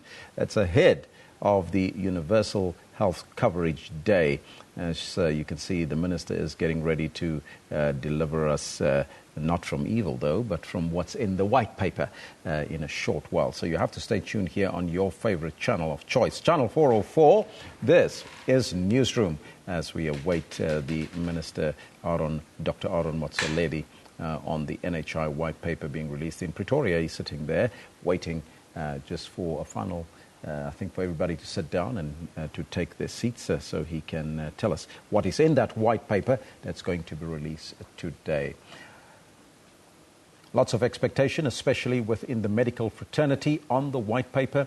What are the outcomes of that white paper? Where does especially the private healthcare services find themselves, especially hospitals and clinics? And how will it include also the man in the street, you and me? How will it affect our medical bills, and will it be all-inclusive for everyone in South Africa to make sure that everybody receives free healthcare, affordable, or not really free healthcare, but affordable healthcare, and of course with quality that goes with it. It's not just about opening it up, but making sure that you do have the quality being received by all South Africans here in South Africa.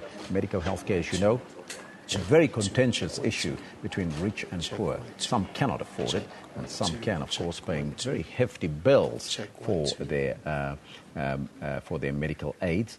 And this white paper will basically give us a guideline as the way forward for South Africa, a new era in the world of the National Health Insurance Fund. And we wait for the Minister to give us what is in that white paper release.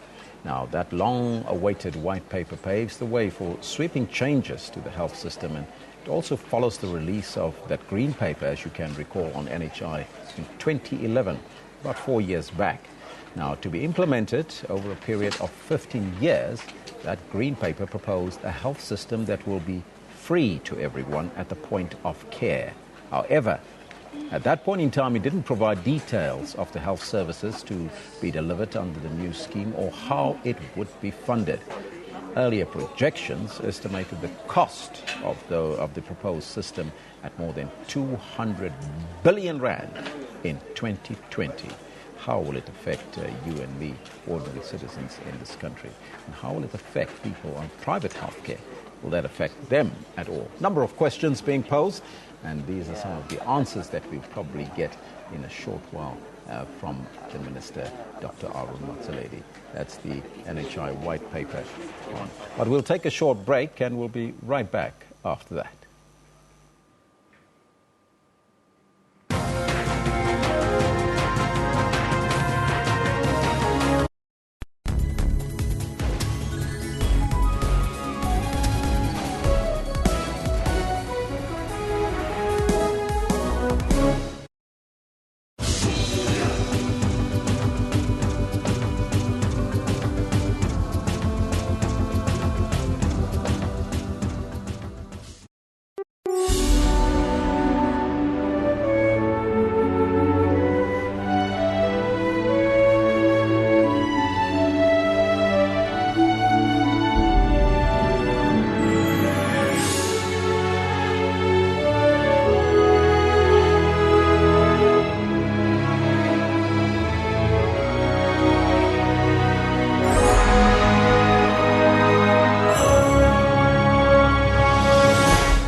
This week we are taking you around the continent, telling you stories about what makes Africa, Africa. We now head to the Kenyan coast, where we meet a man using needles to fight a growing drug culture. A recent study revealed that there are 850 drug addicts in Diani alone, with over 220 using injectable drugs such as heroin. In my community, I've seen a lot of these people suffer. The Journal, every Saturday at 1:30 on SABC News.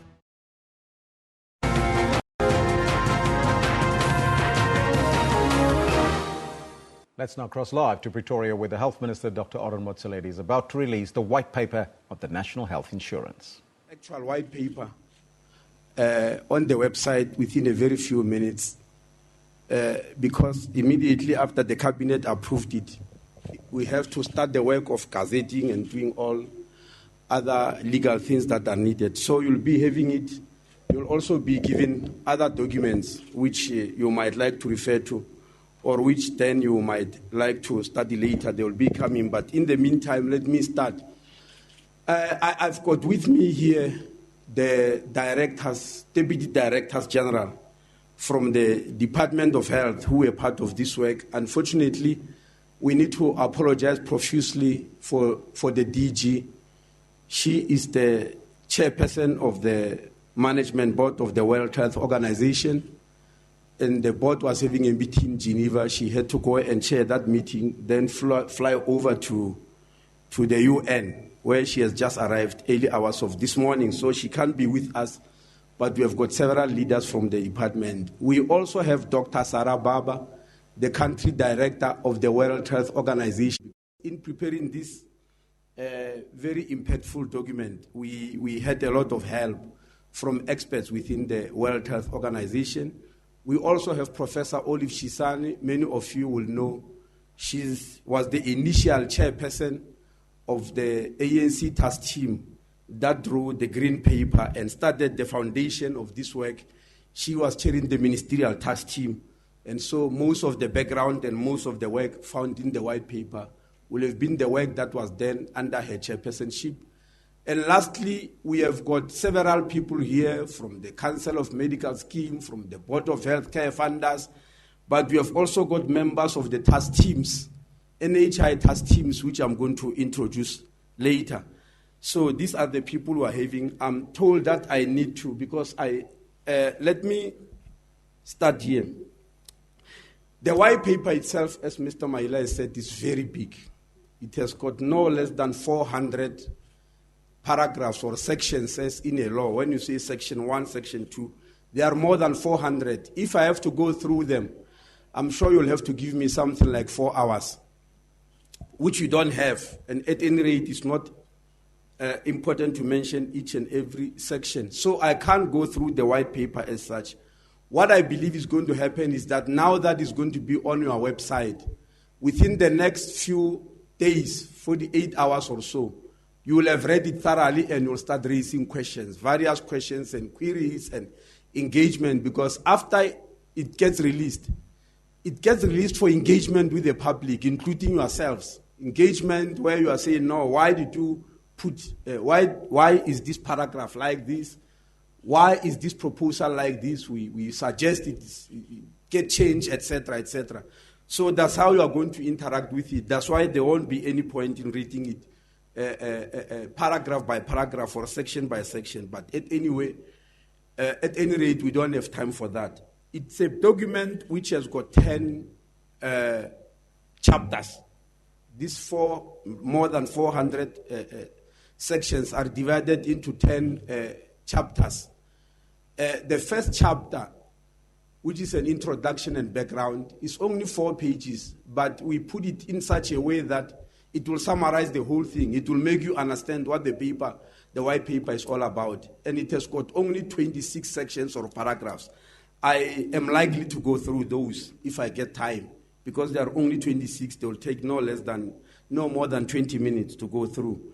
But in the meantime, what I thought I need to do is to make a presentation that will guide you when you actually sit and study the white paper, to understand why we are doing certain things and why we are not doing others. That needs a very thorough background, perhaps with figures and graphs, because otherwise if you just take the white paper itself and read the paragraphs, it might be very abstract, it might not be understandable, it might not have any meaning unless we have got the background, and that's what I'm going to be doing.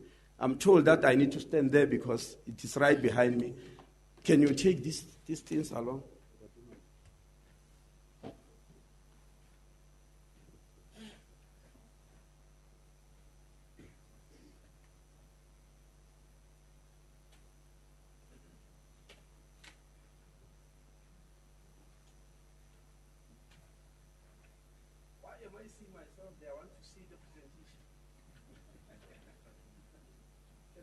Presentation there? Yeah. Did I touch anything? Oh, yes. Yes. Yes, we are saying this is the white paper on NHI, but we have also written a subtitle there, Universal Health Coverage. You'll appreciate that the NHI, or National Health Insurance, is the name that South Africa afforded to this system. But internationally, by the Wealth Organization and United Nations, called it universal coverage. Same thing. But countries will choose what is their mode of universal health coverage. Ours was choosing to be NHS. If you'd go to it, they will call it ours is called NHI. If you go to Britain, they will call it NHS. I'm sure you are aware that in America, in the US, there is something called Obamacare, or affordable health care. It's exactly America's way of implementing universal health coverage. If you go to other countries, they'll call it NHI. In Mexico, they call it Seguro Popular, meaning a popular scheme for everybody. But I also added that is a third transition of health. That is extremely impactful. Experts believe if we will have achieved a third transition of health ever since human beings started populating this planet, which means there must have been two other transitions that happened in health. Yes, the Lancet, one of the most prestigious medical journals, outlines those transitions. They say the first transition in health took place in the 18th century, and it's called the democratic transition. That's when sewerage, sanitation, clean running water was introduced. It was not done by the Department of Health, but it changed healthcare systems completely around the whole world, such that it is called a transition. The second transition took place in the 20th century. That one is called an epidemiological transition. That's when immunization was introduced to the world, where people don't have to get sick first and die or recover with immunity, where you give them immunity while they are still healthy. That's immunization. And with that, lots of diseases were vanquished, which were exterminating human beings, like smallpox, like polio. Now we are only left with 400 cases of polio around the whole world. Now they say a third transition is in the offing, which is going to change the world, and is the way in which health financing is handled by many countries around the world. And it's called universal health coverage. If it happens, it's going to change healthcare irreversibly, or in a way that you might not even recognize. It's going to be a real transition. That's why we call it a third transition to health, which means we are talking about here something very, very impactful and very, very complex. And I want to warn you, because many people believe this is just something you wake up and do tomorrow. This transition, this third transition, or universal health coverage, or NHI, is not going to be a sprint. It's going to be a marathon, not an ordinary marathon, an ultra marathon that takes place for a very long time. As you are aware, we said we are going to implement it over a period of 14 years. We are going to divide that 14 years period into 5-5-4. In other words, 3 phases of 5 years, 5 years, and 4 years. And some people still believe that is not even enough. I learned in 2013 that Qatar is going to implement universal health coverage, and they will take 18 months I rushed to Qatar because we said 14 years and they said 18 months. I rushed to see what miracle are they having. Is it because they've got lots and lots of money? Is it because they've got a small population? I rushed in, made an appointment with the minister. I sat in his office and I said, please, show me the magic. He said, no, there's no magic. We started planning for this thing in 1992. Don't think it's a yesterday's thing. From 1992, we were planning. All that we are doing in that 18 months is to finalize and roll over. There are no shortcuts and there is no magic. So I just want people to know that this is an ultra marathon. Well, it starts by a definition that NHI is a health financing system that pools funds to provide access to quality health for all South Africans based on their health needs and irrespective of their socio-economic status.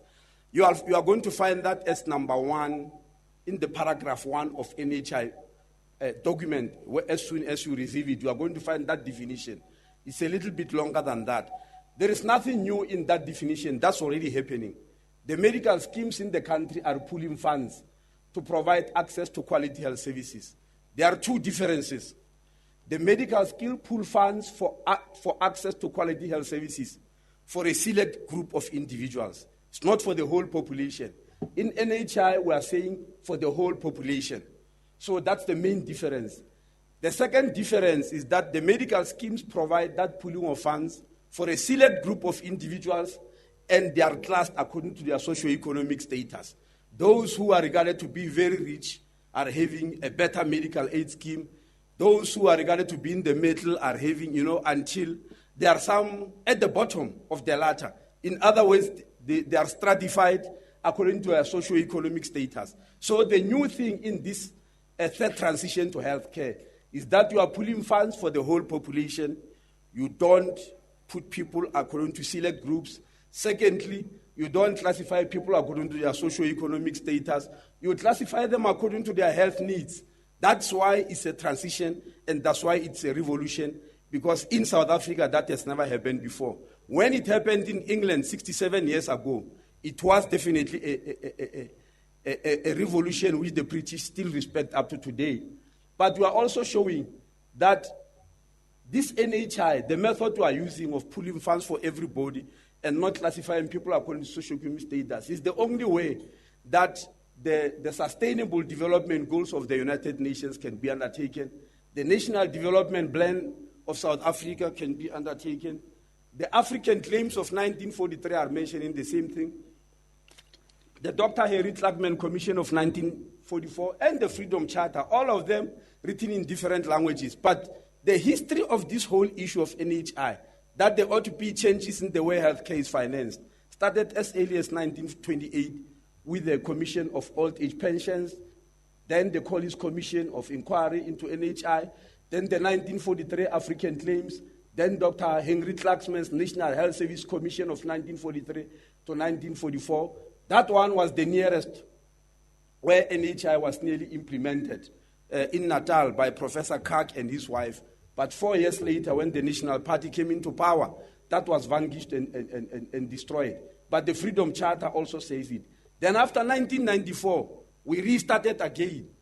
There were several committees, the Ministerial Committee of Healthcare Finance in 1994, the Ministerial Committee of Inquiry into NHI, 1995, the Bloomberg and Shisana report.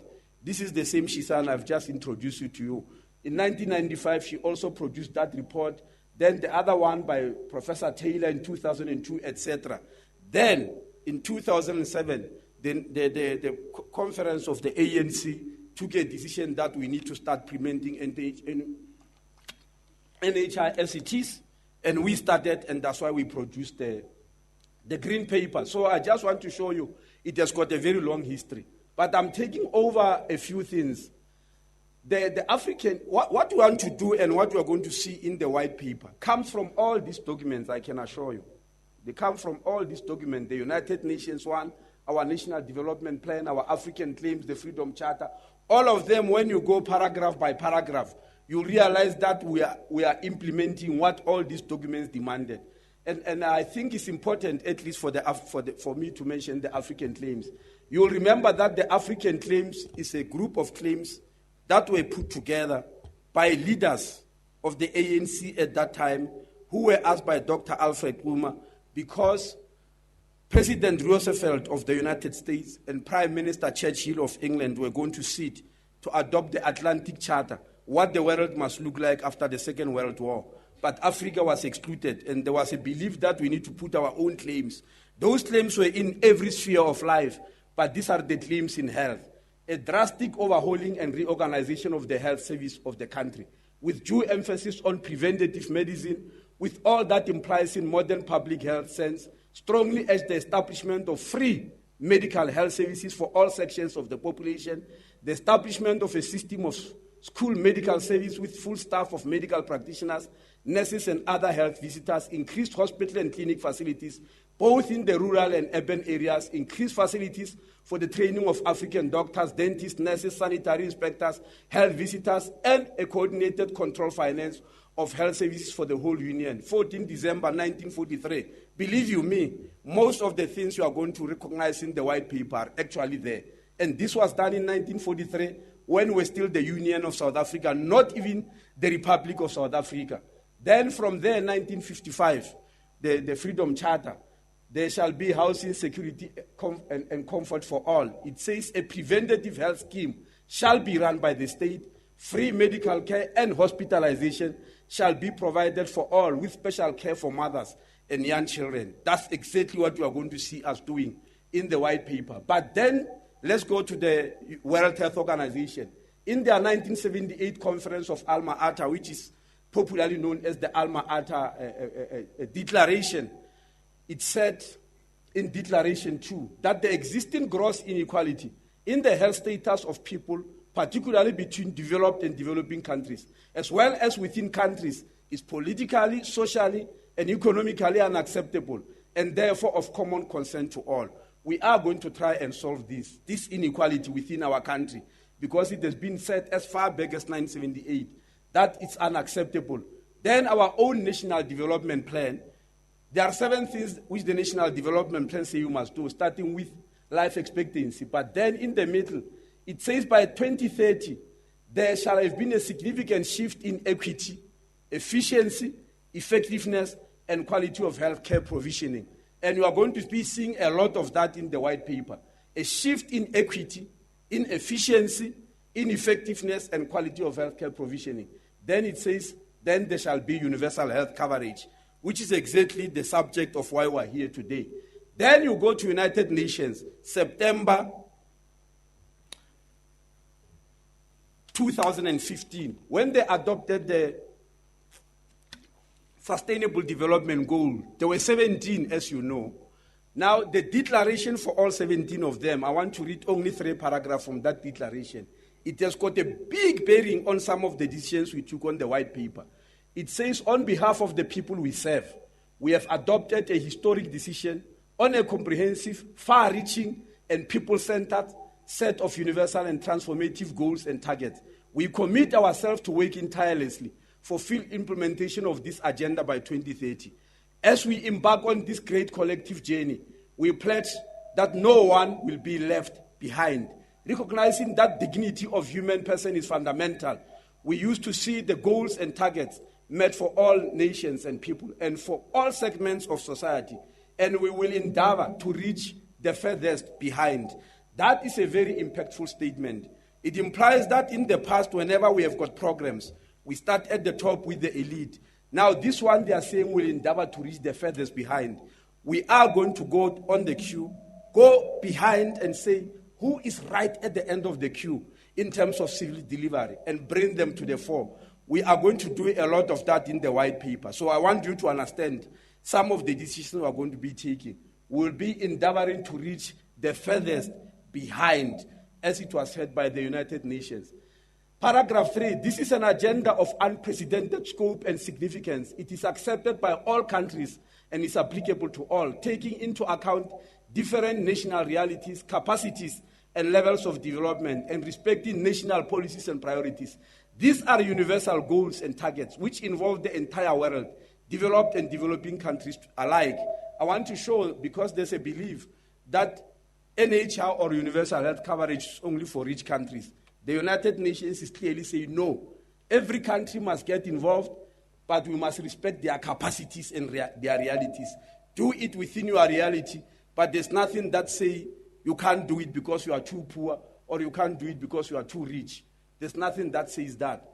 Then goal number 3.8 says we must achieve universal health coverage, including financial risk protection, access to quality essential healthcare services, and access to safe, effective, quality, and affordable essential medicines and vaccines for all. All these documents that I've mentioned, this SDG, the African Claims, the Freedom Charter, the Alma Ata Declaration, the National Development Plan of South Africa, all of them have matched to produce the document that we call the White Paper on Health. And when you read, you'll recognize it in all these documents if you go through them. Today, because of this historic day which the United Nations has mentioned, today, for the first time in history, at UN, they are introducing another impactful health day. You know, many days that United Nations are introducing in health. The most important one, you know, is World AIDS Day, which is the 1st of December. You then will know World TB Day, which is the 24th of March. Today, the United Nations is introducing World Universal Health Coverage Day. Universal Health Coverage Day is going to be celebrated every year on the 12th of December on the United Nations calendar in exactly the same way as World AIDS Day and World TB Day. But it is being celebrated today at United Nations because the 12th is a weekend, as you'll know. But the actual day is the 12th. And the World Health Organization in Geneva celebrated it on the 9th, I think. Yes, on the 9th or on the 10th, I'm not very sure, but they've already celebrated it.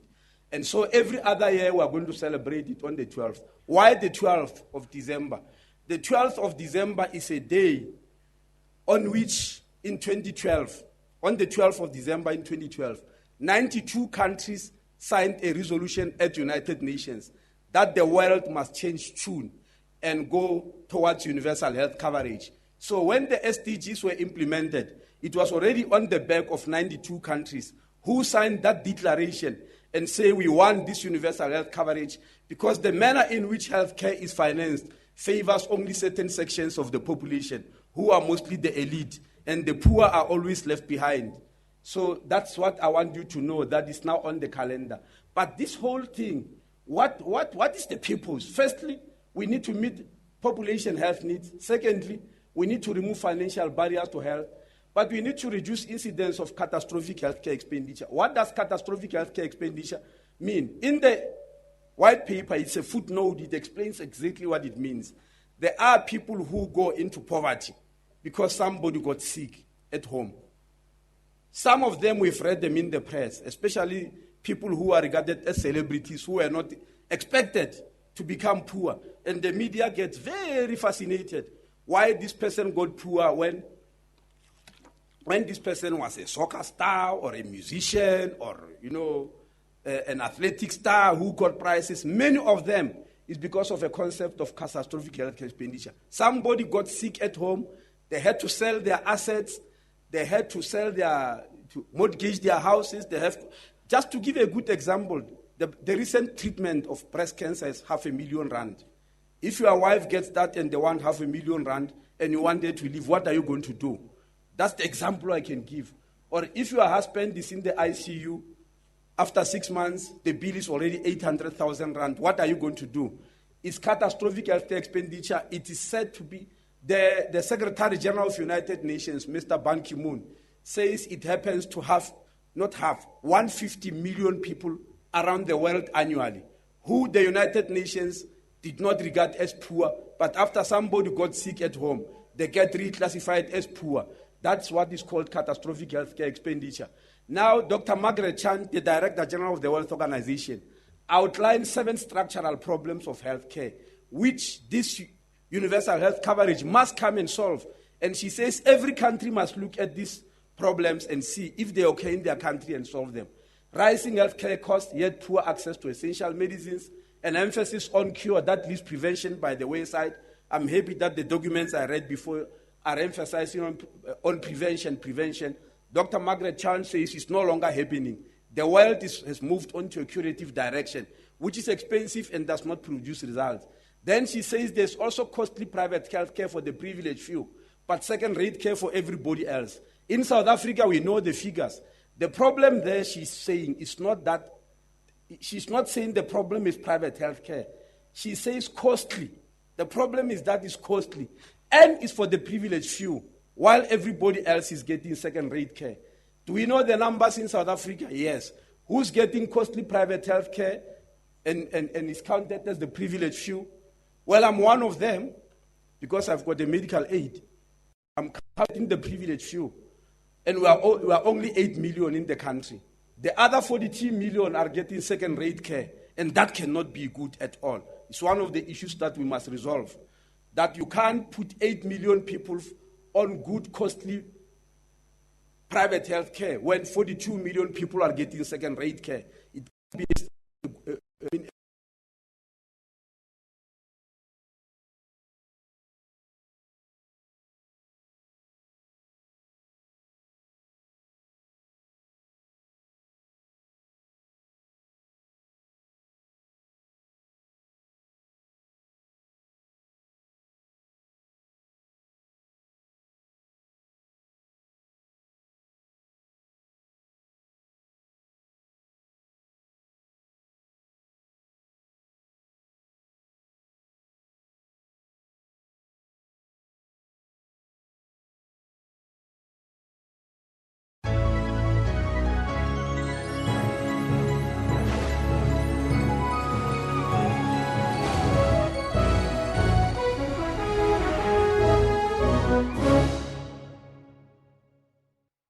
Breaking news. Clientele is giving more back to our clients. In fact, we are giving it all back. Yes, all your premiums, every single cent you ever paid, on top of your payout amount, in cash, tax-free. This is a South African first. Plans start from only 120 Rand per month. The Clientele Ultimate Dignity Plan. The only funeral plan that pays you everything back. SMS Ultimate to 47025 and we'll call you back.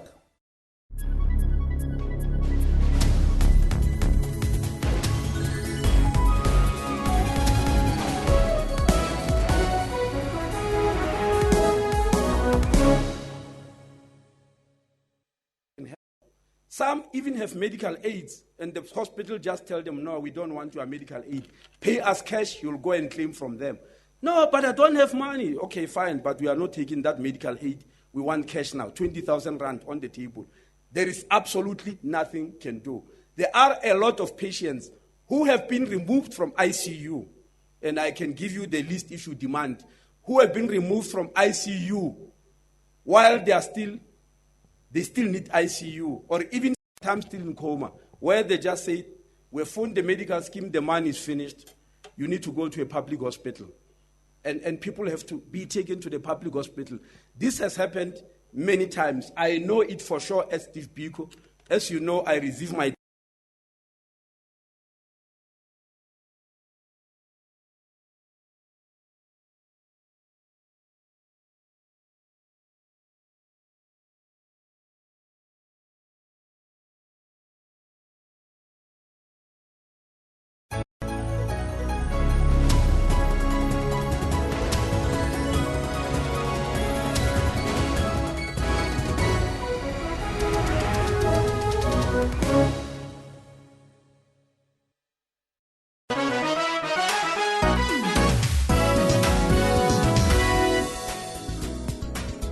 Your World makes it its business every evening to round up the leading local stories and international news to keep you informed all the time.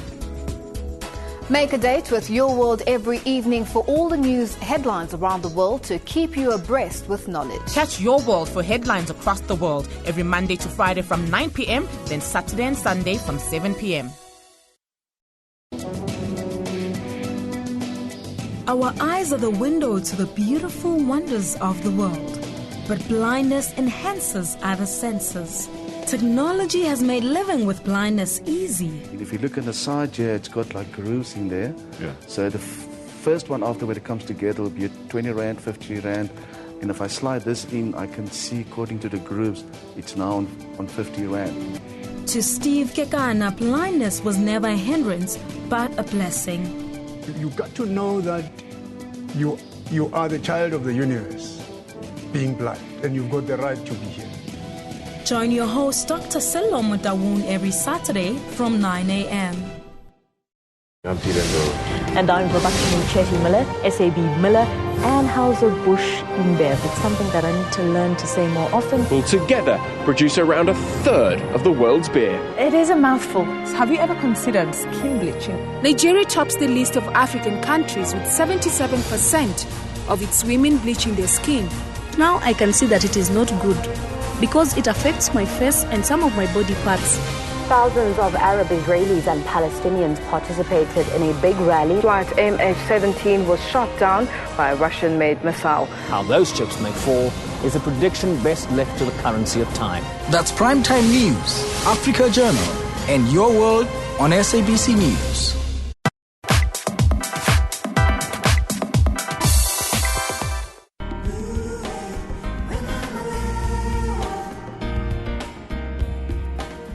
The act of travel is an eye-opening activity that not only expands your view but is a major part of any country's economy.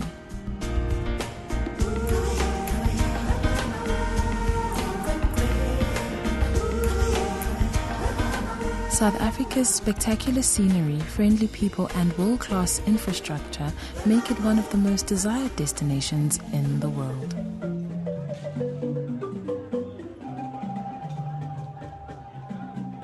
Despite tough global economic conditions, the tourism sector is steadily growing.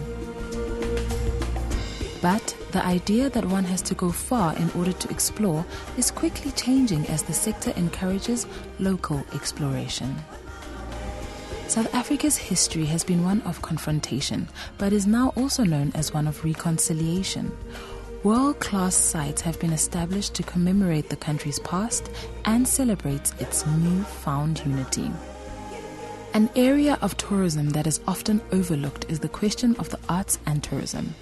Although many cities have not taken advantage of this element to attract international visitors, the domestic artistic tourism is fast becoming a key drawcard for local exploration.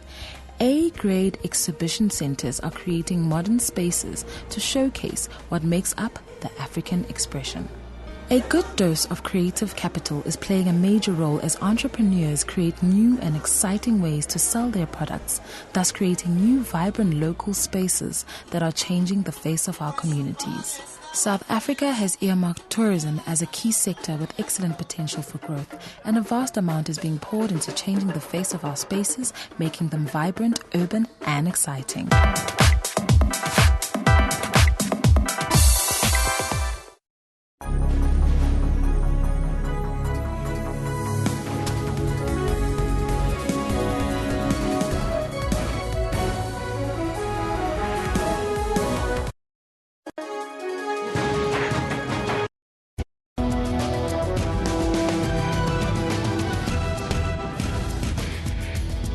The internet has been found to be a tool used by militant groups when recruiting members.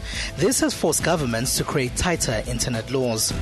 Technology has also been used to call for social change, as was the case with the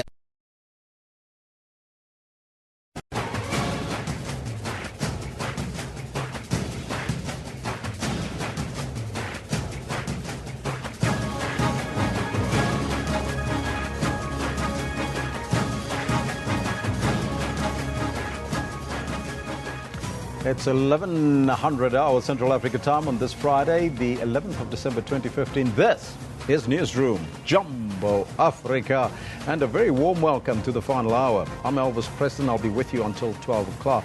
You have to stay with us as we broadcast live from our Auckland Park studios, Johannesburg, South Africa, to the rest of the African continent. We're also streaming live on YouTube with the entire show available on our YouTube channel. But first, let's take a look at all your news headlines.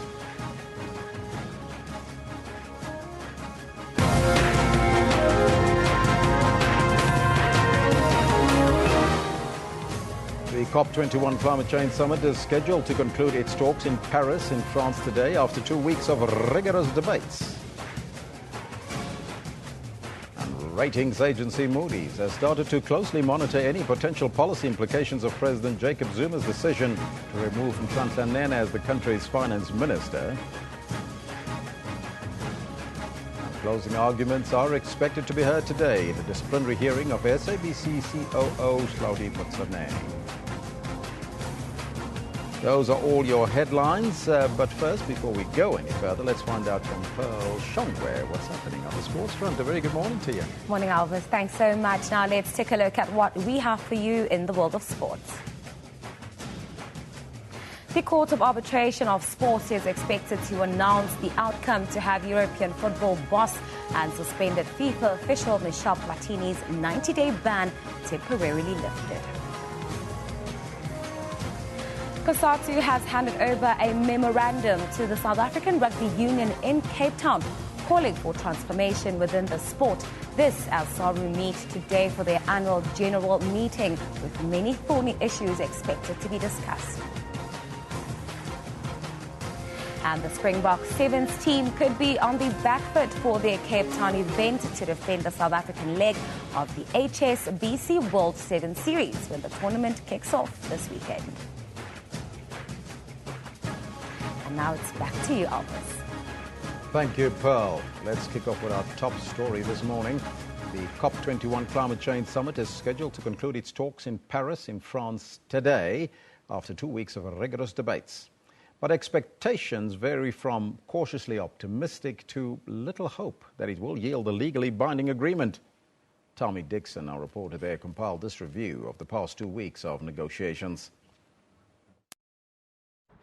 COP21 Climate Summit kicked off here in the French capital last week with the largest gathering of heads of state.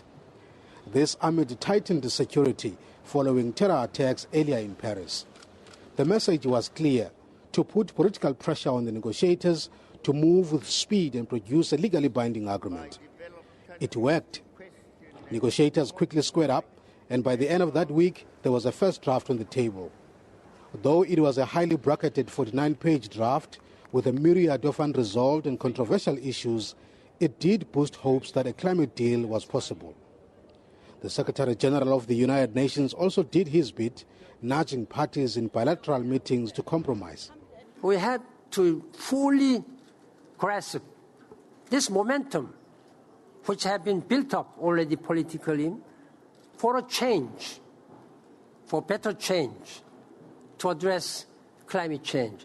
We have to change. The chess game continued in the second week, with ministers lobbying extensively for compromises in technical committees. The final draft came out with 2 days to go, but showing very little improvements. Delegates literally spent 2 nights in the chambers examining the draft line by line to see if it's worth forming the basis of a just climate deal. Hopefully this will go well. We are really quite happy with the process still as it's going, because this is the nature of the negotiations here at climate change, especially because we are negotiating a very important agreement which has not been there and never ever been. It's unprecedented in the nature of in the talks of climate. Now, with today being the last day of the summit, there are mixed expectations of the outcomes. I don't think there's a risk of no agreement. I guess the risk is of a minimal agreement, so one that barely, leaves all of the details to later. Just kicks it down the road, and then they have to keep on meeting next year to try and thrash out what those details are. We'll have a basic agreement, a framework that won't satisfy everyone, but that's the nature of these negotiations. Right now, it doesn't seem very possible to have a very robust and legally binding agreement. The major disputes are centered on how to finance developing countries to reduce greenhouse gas emissions, what target to set as limit on rising temperatures, and how the liability of global warming will be shared between rich and poor countries. Speculation is rife that these will be deferred to COP22 in Morocco next year. Tommy Dixon, SABC News in Paris. And we'll keep you posted if you stay tuned on this, your favorite channel, Channel 404 here on Newsroom. The unfolding what's happening currently at COP21. As you know, we're waiting for that binding deal. We're also asking you a question. Let's see if we can post that question for you today on COP21. Will we get a good deal at COP21 this time around? Now, that's a very important question. You can let us know what's on your mind on the Facebook page as well as on the Twitter handle at SABC Newsroom. Now, ratings agency Moody's has started to closely monitor any potential policy implications of President Jacob Zuma's decision to remove Nhlanhla Nene as the country's finance minister.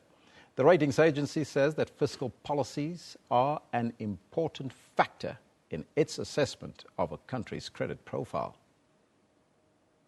As you know, earlier this week, the agency cited a lack of sufficient capital inflows into the country as one of the factors that were negatively affecting the rand. The latest move by the president to appoint David van Rooyen as the finance minister and remove Nhlanhla Nene sent shockwaves throughout the country and the markets, leaving the rand battered. Markets also took the news of his removal very negatively. Currency traders say the rand might suffer another setback if the Federal Reserve in the US decides to hike interest rates next week. The local unit hit record lows following the president's announcement. Closing arguments are expected to be heard today in the disciplinary hearing of SABC CEO Hlaudi Motsoeneng. 2 witnesses testified yesterday at the hearing in Sandton, north of Johannesburg. The final witness for the broadcaster, Paul Tati, testified that he repeatedly requested Motsoeneng's matric certificate after joining the company as an HR consultant in 1996. In their third meeting, Motsoeneng admitted that he did not have a matric certificate. Alwyn Kloppers testified as the first and only witness for the employee, stating that Motsoeneng was upfront and honest about his lack of formal qualifications when he recruited him as a radio news reporter. We'll also keep you posted on that story as it unfolds. Now, Telkom is hosting a movie marathon to try and break the Guinness World Record for the most movies watched consecutively in 1 week. Have you watched movies for 1 week in a row?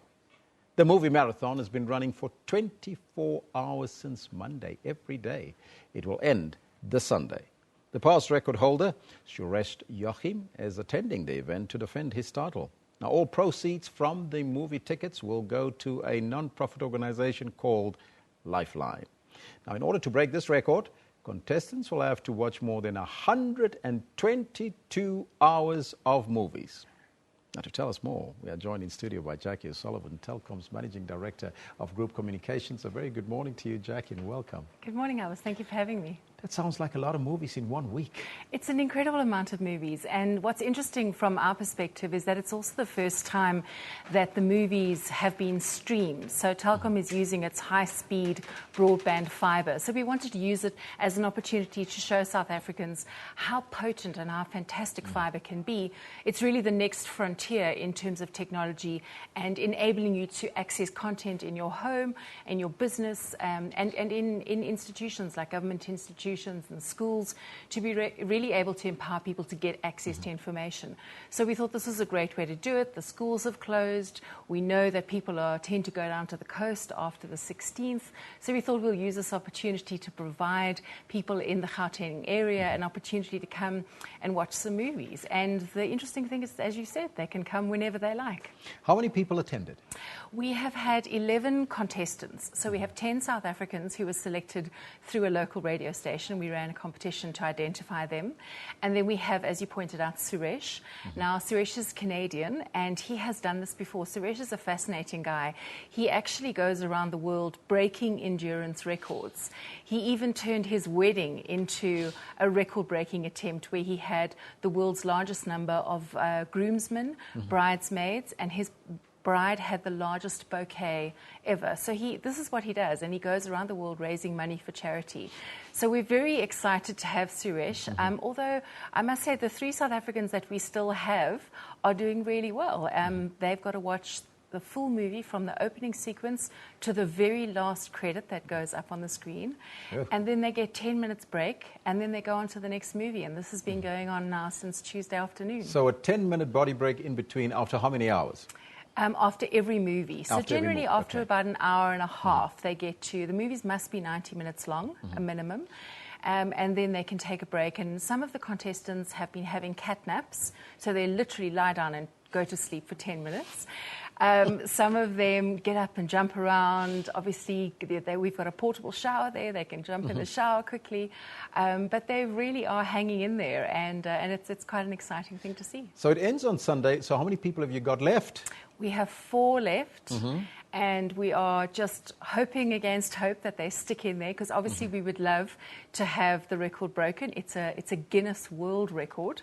So Telkom would certainly love to see us as a part of that.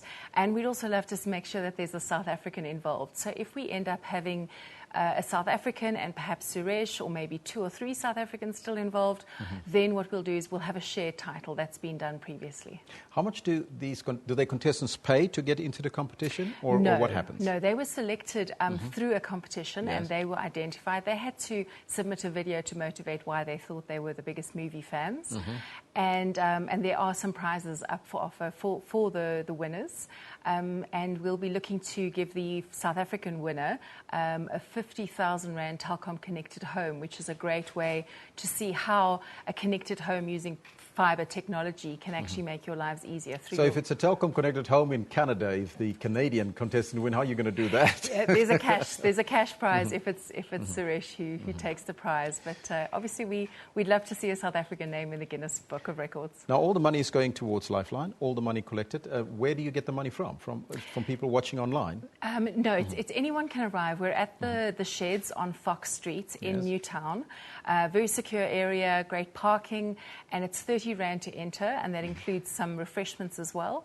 And that entire 30 Rand goes to Lifeline, and that allows you to watch movies for 24 hours if you were inclined to do so, Elvis. And how many people can you accommodate to watch? We can accommodate up to 300 people. So we've got plenty of space, and you can come any time of the day. And over the weekends, we've made sure that it's family-friendly movies during the day. And we do have a kiddies play area that is staffed with competent officials to keep an eye on the kiddies and make sure the parents can relax. And how was the attendance thus far? It's been a little bit slow. We've had a sort of a steady flow of people, but we are hoping to see more over the weekend, because obviously this is a great way for us to raise some much-needed funds for Lifeline.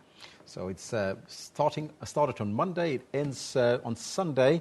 You still got 2 days to watch, right? From today, Saturday, and of course Sunday. So there's lots of fun and lots of movies. So what sort of movies, by the way, are you screening? Is it all local movies or is it international movies? It's a mixture.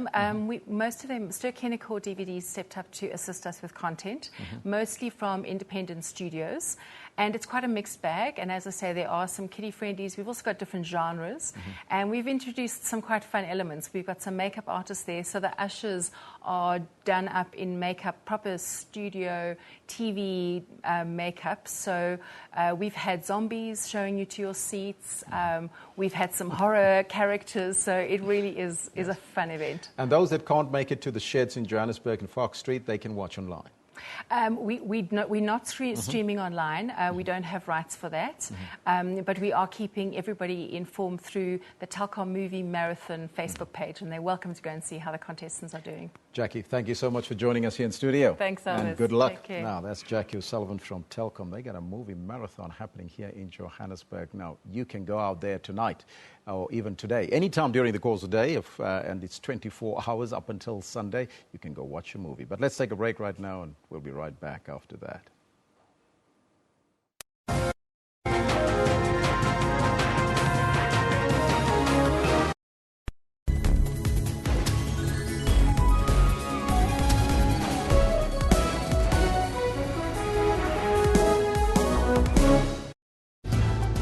Media Monitor, your weekly media news review program. It was squashed some few months back, but obviously this is something that is going to hang around Pravin until it is actually dealt with. If he didn't know, then he wasn't doing his job. In it, she described how the man's hair was frozen, although the man has no hair. Is anybody volunteering to go to jail for him? That is not how the law works. This particular matter makes us really look like a serious banana republic. Unpacking headlines and giving analysis on topical issues. Sundays at 9 a.m. only on the SABC News channel.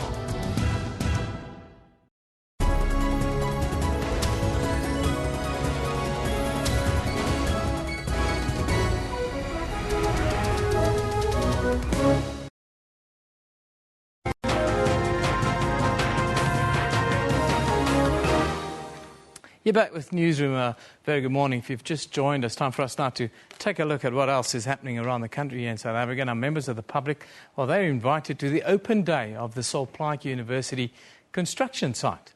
Kimberley residents will have an opportunity to see the progress that's been made there thus far in the construction of one of the two post-apartheid universities here in South Africa. The Solplaatje University opened its doors last year and now has more than 300 students who are enrolled at the institution. Of course, construction of the three campuses will be completed in 2017. The Vice-Chancellor of the university, Professor Yunus Balim, joins us from our Kimberley studios this morning. A very good morning to you, Professor. Thank you for joining us. Good morning to you, and thank you very much for having me on your program. Now, Professor, it's been such a difficult year, some people would say, for tertiary institutions in South Africa, and it was also your first full year in operation. Just reflect for us on the campaign that's been going on, but more importantly about how you've managed to lay the foundations this year. Yeah, indeed. Higher education has had a difficult year this year, and Kimberley, Solplaatje University in Kimberley was not spared.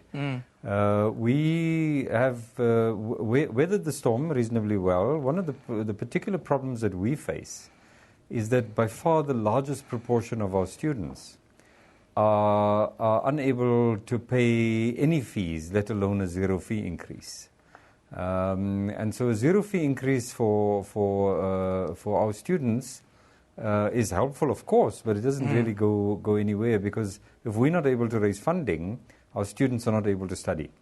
It's, I guess, characteristic of not only the nature of the Northern Cape, but it's also characteristic of what a new university in South Africa would be expected to experience. In general, we're attracting the sort of students from homes who otherwise would not be able to get access into a higher education institution.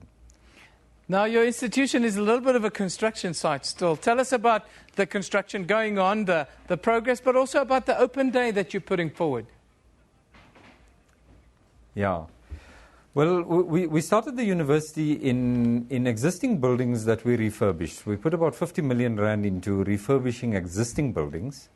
And so much of the teaching in the first 2 years, which has been 2014-2015 academic years, has been happening in refurbished structures. And they're fine, and we've got really good facilities. We've got very sort of real 21st century IT connections, etc., etc.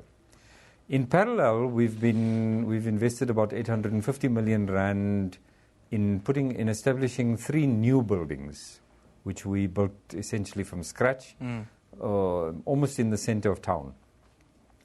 This has been an unusual development for Kimberley. I don't think it's been many years since Kimberley's seen 5 tower cranes on one construction site, 3 buildings going up in fairly quick time. We've managed in about 18 months. But of course, as typical of construction sites, they got all you see from outside is hoarding and scaffolding. Now that we're nearing the completion of the work, we expect to be able to start using these buildings in February 2016. We thought it'd be interesting for Kimberley's citizens to just come and see what we're doing. I think there's lots of interest on what's going on behind the hoarding and the fence, but Kimberley's citizens are sort of excited, but they have a sense that what's going on inside is not really very clear. So we thought that now that it is safe, the construction activity is advanced to a stage where the public will be safe if we guide them on a walk through the campus. They'd be able to get a better glimpse of what the plans are, but more importantly, get a sense of the university's intentions, of its relationship with the city. As we develop a university right in the center of the city, we're keen for Kimberley's citizens to get a feel for our intentions and indeed to help to shape those intentions. So we'd like to get citizens to have a voice on what the nature of the relationship should be between a university and a city that essentially is quite an exciting place. I'm a Joburger, but I find Kimberley to be quite an exciting city. Yeah. That's interesting. Tell us about the students that will be enrolling. How many new ones are you expecting this year? And also, are you adding any new courses onto the curriculum? Yeah. We started last year with 125 students, which as somebody correctly said, is not even a high school. But of course, I was reminded that Wits University started as the Kimberley School of Mines here in Kimberley with 5 students. So we've got some future to look forward to. We registered 340 students this year, 2015. And with the new buildings, we're intending to register 800 students. At the moment, our ability to register students is limited by space. That's really the issue. The second question, your second point about the academic programs, we've been quite innovative up to now. We're the first university in Africa to host a BSc in data science. We're very ambitious about improved quality of teacher education. And in fact, about 50% of our enrollment is in teacher education. But we're the first university in South Africa to introduce a Bachelor of Education that has been completely recurriculated with a view to deepening things like content knowledge and so on.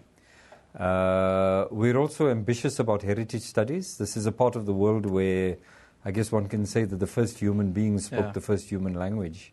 It's an important, heritage is an important moment for this part of the region. Next year, we introduce the new programs, which essentially are the backbones of a university. And that's the formative degrees, the BA, the BSc, and the BCom. And all good universities should have at least that thread of a backbone. Yeah. The reason we delayed the introduction of these programs is because we didn't have space for more students. Now that our space is becoming available, we're able to introduce the new programs. And last comment is we're also very ambitious about developing African languages.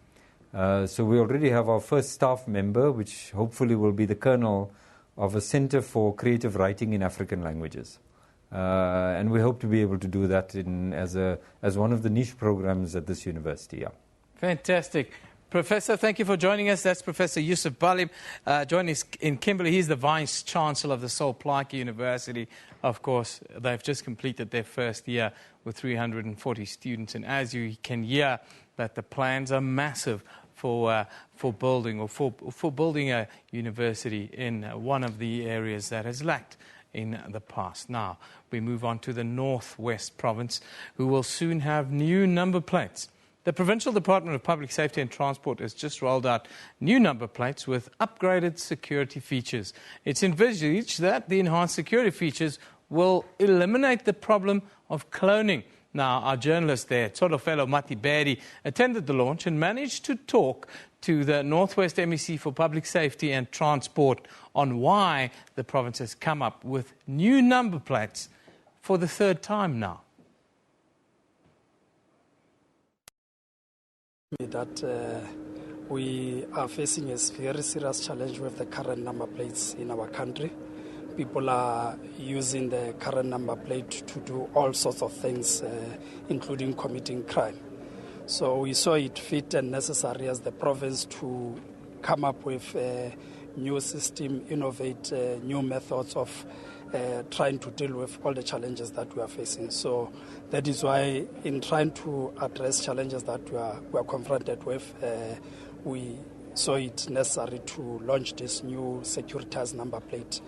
The securitized number plate has got security features as compared to the current number plates that are displayed in our vehicles. You would agree with me that if your number plate in a vehicle get lost, you can go to any store that is selling number plates and replace it. So is anybody who want to commit crime can just change his number plate and go and commit crime. That person can be traced. So we are trying to address all the security-related issues with this new securitized number plate. Talking about walking into any store and getting a number plate, what will then happen differently in terms of these number plates? Who will be in charge of the value chain of the manufacture, supply, and all of that? Yes, currently there is no relation between you as the end user of the number plate, people who are doing the production, the embossers, there is no relation at all. But with this new system in terms of the value chain, there would be a relation starting with the department, the embossers, and the production of the new number plate and the system. It means that you would not just go and change your number plate. Also, in terms of the new data that would, if your number plate is lost, we are able to detect that so and so number plate has been lost, and you would then have to go and get a new number plate following the very same system. Is the province doing or embarking on this process alone, or is it part of a bigger, maybe a national project? I must say that it's a national project. We have started as the province, we are leading. We have also appointed a team at national level, led by our province, of course, that is looking into changing the entire system of the number plates in our country. So very soon other provinces will be following. I know Free State has got a quite interest in this, and ultimately we'll have a culmination of a national project driven by Minister, where we'll launch the national number plate. So we are setting the pace as the province. Northwest Province setting the pace for getting us all new number plates here in South Africa. It'll be interesting to see how that process develops and proceeds. Anyhow, that's where we wrap our regional look at the news here in South Africa. Shortly after 11:30, we're going to take a short break. When we come back, Paul Shongwe will give us a proper sports update. See you then.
Welcome back to Newsroom, and thank you so much for staying with us. Now, the Independent Court of Arbitration for Sport has ordered FIFA not to extend its 90-day provisional suspension on European soccer chief Michel Platini.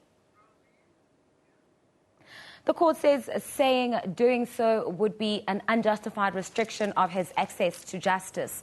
The court, which seeks to settle sports-related disputes, left the existing suspension in force until it expires on January the 5th on the grounds that it does not cause irreparable harm. It said in a statement that the panel considered that the situation would change if FIFA were to extend the provisional suspension for any period up to 45 days on the basis of exceptional circumstances. The England cricket team believe they have the necessary ammunition to beat the Proteas in the upcoming Test series in South Africa. After suffering a series loss to Pakistan recently, England are confident that they will strike back against the world's top Test side. Both England and South Africa have a point to prove. After their series defeats to Pakistan and India respectively, winning is non-negotiable. England captain Alistair Cook says his side won't read too much into the Proteas' latest Test results, but admitted that victory would be sweet. He has never won a Test series against the South Africans. We've got a good opportunity to play them in their conditions. We've said Pakistan away, South Africa away. It's two tough tours, and on reflection about Pakistan, that losing 2-0 hurts me quite a lot because I didn't think we were that far off. The side has learned much from their defeat against Pakistan and will rely on their bowlers to lead the way against the Proteas. We will have two weeks of practicing and 2 warm-up games in those conditions. Obviously, they're slightly similar to more English conditions, so that should suit our style of play, if you like, and our bowling attack as well. The tourists will be in action from Tuesday when they face the South African Invitation 11 in Potchefstroom over 3 days. The first test is scheduled to get underway in Durban on Boxing Day. Liesel Zankel, SABC News. While South Africa's test squad regroups before the start of their home summer against England, 4 other test playing nations are in action in Australasia. The West Indies are starting at an innings defeat after day 2 against Australia in Hobart, and in Dunedin, New Zealand has the upper hand against Sri Lanka. Adam Burgess and Shaun Marsh took full advantage of an insipid West Indies bowling attack, putting on the highest 4th-wicket partnership in Test history. Marsh was eventually out for 182, while Burgess finished unbeaten on 269, as their mammoth 449-run stand saw the Aussies declare their innings closed on a formidable 583 for 4 during the lunch break. It would have been ambitious for anyone to put money on the West Indies to chase down the total, but no one would have predicted the capitulation that saw them reduced to 116 for 6. Darren Bravo and Kimar Roach led a late and perhaps futile resistance toward the end of the final session.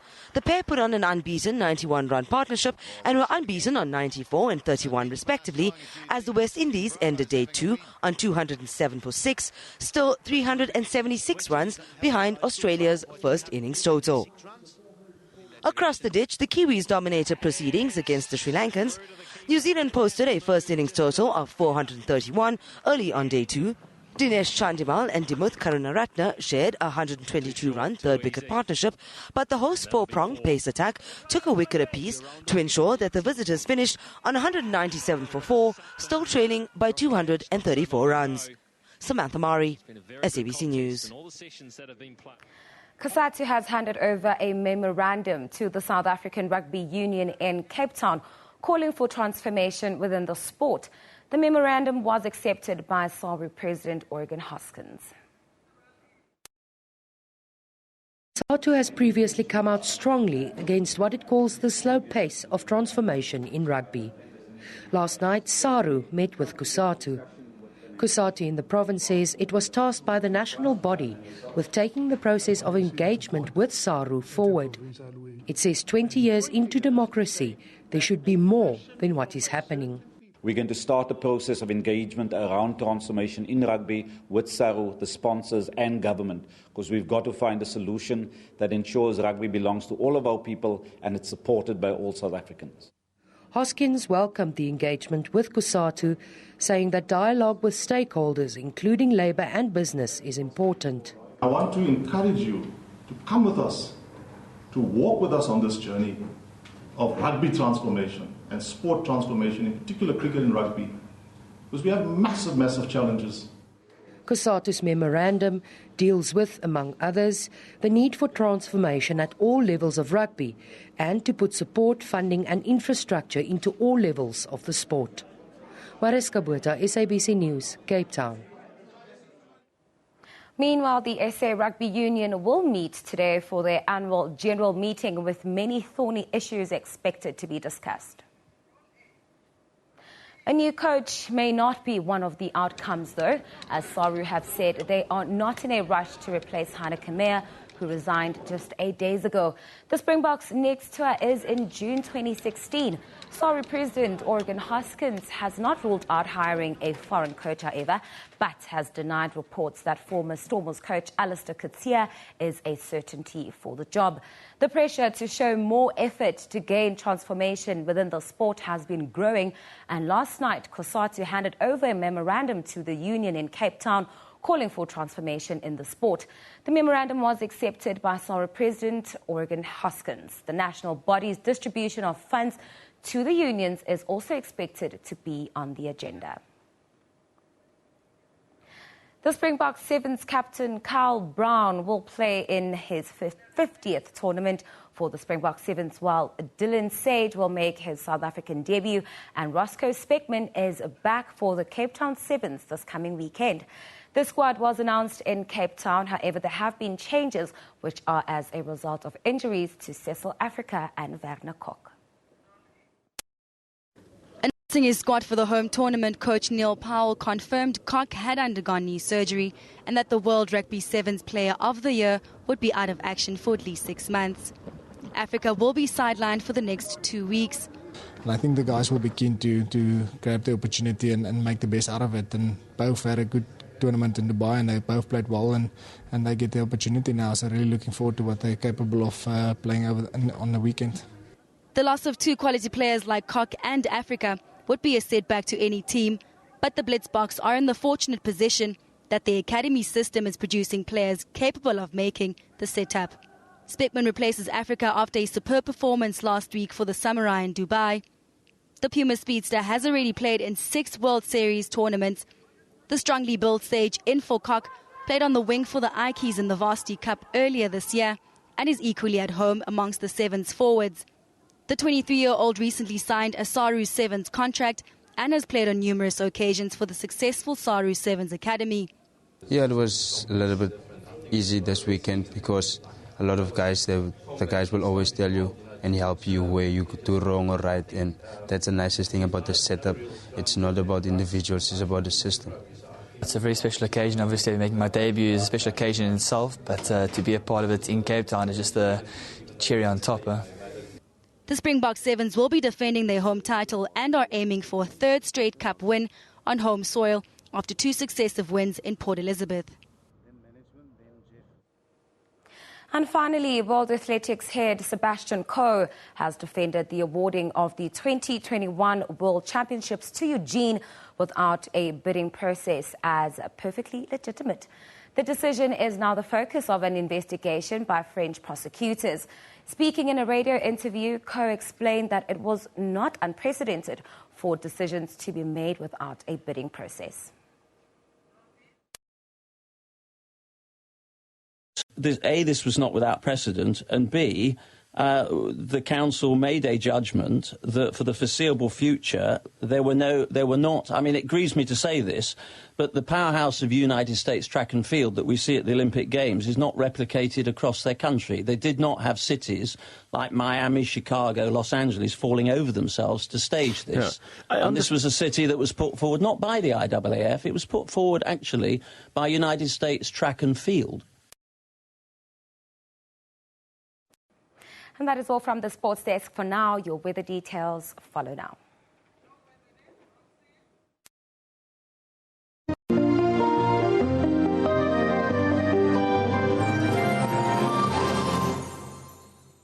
Yeah, thank you so much. Well, let's start off by taking a look at what's been going on and what is going on right now in terms of your rainfall. Now, what we are, of course, expecting is some rainfall over South Africa's northeastern areas there, a storm system developing in the area. It is, as we move later into the day, going to progress and join up with another storm system which is originating in the far northwestern parts of Namibia. Now, these storm systems meet later into the day. As you can see, they intensify in some areas and then recede again as we move into tomorrow morning. By the same time, tomorrow morning, expecting not too much activity over the far southeastern regions of South Africa. But as we move into the northeast, this is where we're going to see these storm systems which are meeting some light rainfall in many places forecast for the area. Let's take a look at your temperatures. In terms of South Africa, we're expecting some very high temperatures in Uppington, 41 degrees.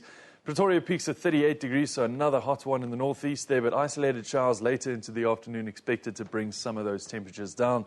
Central Africa expecting a rainy one as well. Now, as we take a look towards the west, this is where we're seeing a lot of these originating, and of course a major storm system starting around the Luanda area. It is going to progress further north, and we'll take a look at that in a minute. But towards the eastern interior there, seeing another storm system originating, and of course, as we move later on into the day, it's going to intensify and then eventually by tomorrow begin to dissipate throughout that central region here. We're going to see some clear skies in those regions.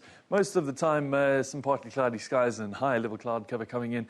But as I said, some clear skies expected there. Storm systems over Kinshasa, Brazzaville, Luanda for today. We're expecting that to continue into tomorrow. But as we take a look towards your temperatures, we're expecting a warmer day along the coastal areas. Of course, Brazzaville peaking at about 33 degrees. Interior temperatures around Kigali at 24. And once again, on the eastern coastline, Mombasa peaks at 33 degrees. Now, some rainfall does make its way into the far northeastern regions of Africa. Cairo expecting some of that as well. Isolated showers forecast for that area. We are expecting that to continue throughout parts of the day. Low pressure systems in the area bringing temperatures way, way down, especially in the central regions there. But we are expecting that to bring in some rainfall as well. So not entirely a bad condition for you up in the northern parts. In terms of your temperatures, as I said, cooler temperatures around Damascus and Baghdad, 15 and 13 degrees respectively for the areas. Slightly warmer along South Africa's, along Africa's northern coastline there. Cairo's at 22 degrees, Benghazi and Tripoli at 17 and 18 respectively. Tripoli expecting a little bit of rainfall for today, but as we move towards West Africa, we're seeing that rainfall pretty much dissipating as we move throughout the rest of the coastal regions. You can see the only really significant portion of rainfall is in the far southwestern regions of West Africa there. A little bit just towards the east of Lagos as well. Moving into today, expecting some very similar conditions, although we are expecting that to dissipate into tomorrow. Take a look at this area. By tomorrow, almost no rainfall whatsoever, just a very, very faint amount of rainfall there. Lagos and the rest of that southern coastline dry, as is the western coastline there. So really not too much to say about that, but we are expecting some cloud cover in the area nonetheless. A 31-degree high for Abidjan is going to be a warm one in Niamey as well, 33 degrees there. This is where you can contact us. Send us your feedback at weather@sabc.co.za or give us a call, 011-714-5077. That's where I'm going to leave it for now. Stay tuned. For Hawkins. Now, we asked you the question earlier about climate change. Apparently, no one's tweeted us in about it. No one cares about climate change, obviously. Unbelievable. I mean, the planet is getting hotter, and nobody cares whether they're going to burn up there or down here. We're going to burn. Either way, we're going to burn. Paul, what do you say on this part of idea? Yeah, it's very interesting that people don't seem to care because we are experiencing quite harsh weather and it's really unusual for it's heat wave after heat wave, lack of water, lack of rain, drought. We're in a bit of trouble, but that's not all of us. Just tell us about what's happening to the rand, my friend. Well, South Africa's stock exchange, the stock index slumped more than 2% today. Now, that is as investors continue to pull out of the market following the removal of the finance minister, Nhlanhla Nene, as the finance minister. Now, somebody or someone called it a disaster. But let's take some of your comments. Take a look at some of your comments on the Facebook page and Twitter page. This one from Laratum Charlie says, are we going to see the rand going to $16 today? Somebody please save us. And then Tim Ngosi says prices are going to go up, which will mean more strikes for higher wages, less investment into the country, and the rand devaluing even more. Not a very positive look.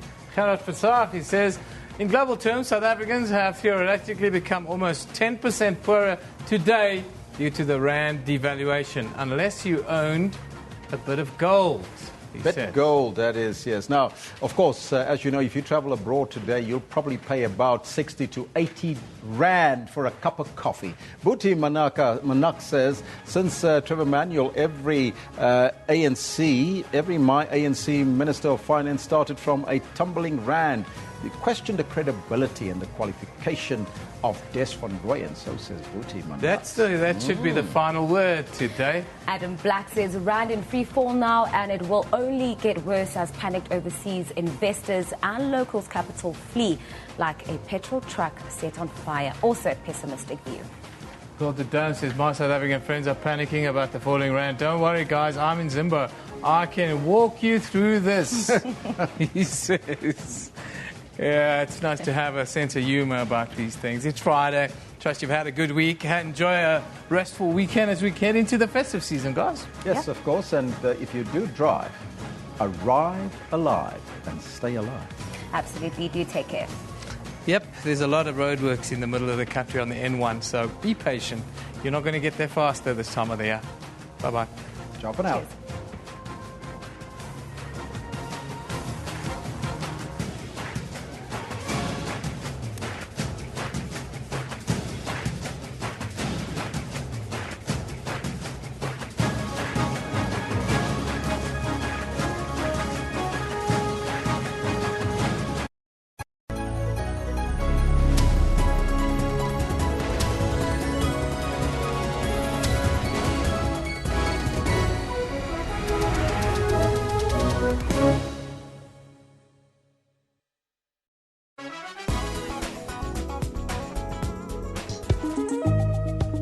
On Trends, we take you down memory lane with Lionel Richie, who will be touring South Africa next year.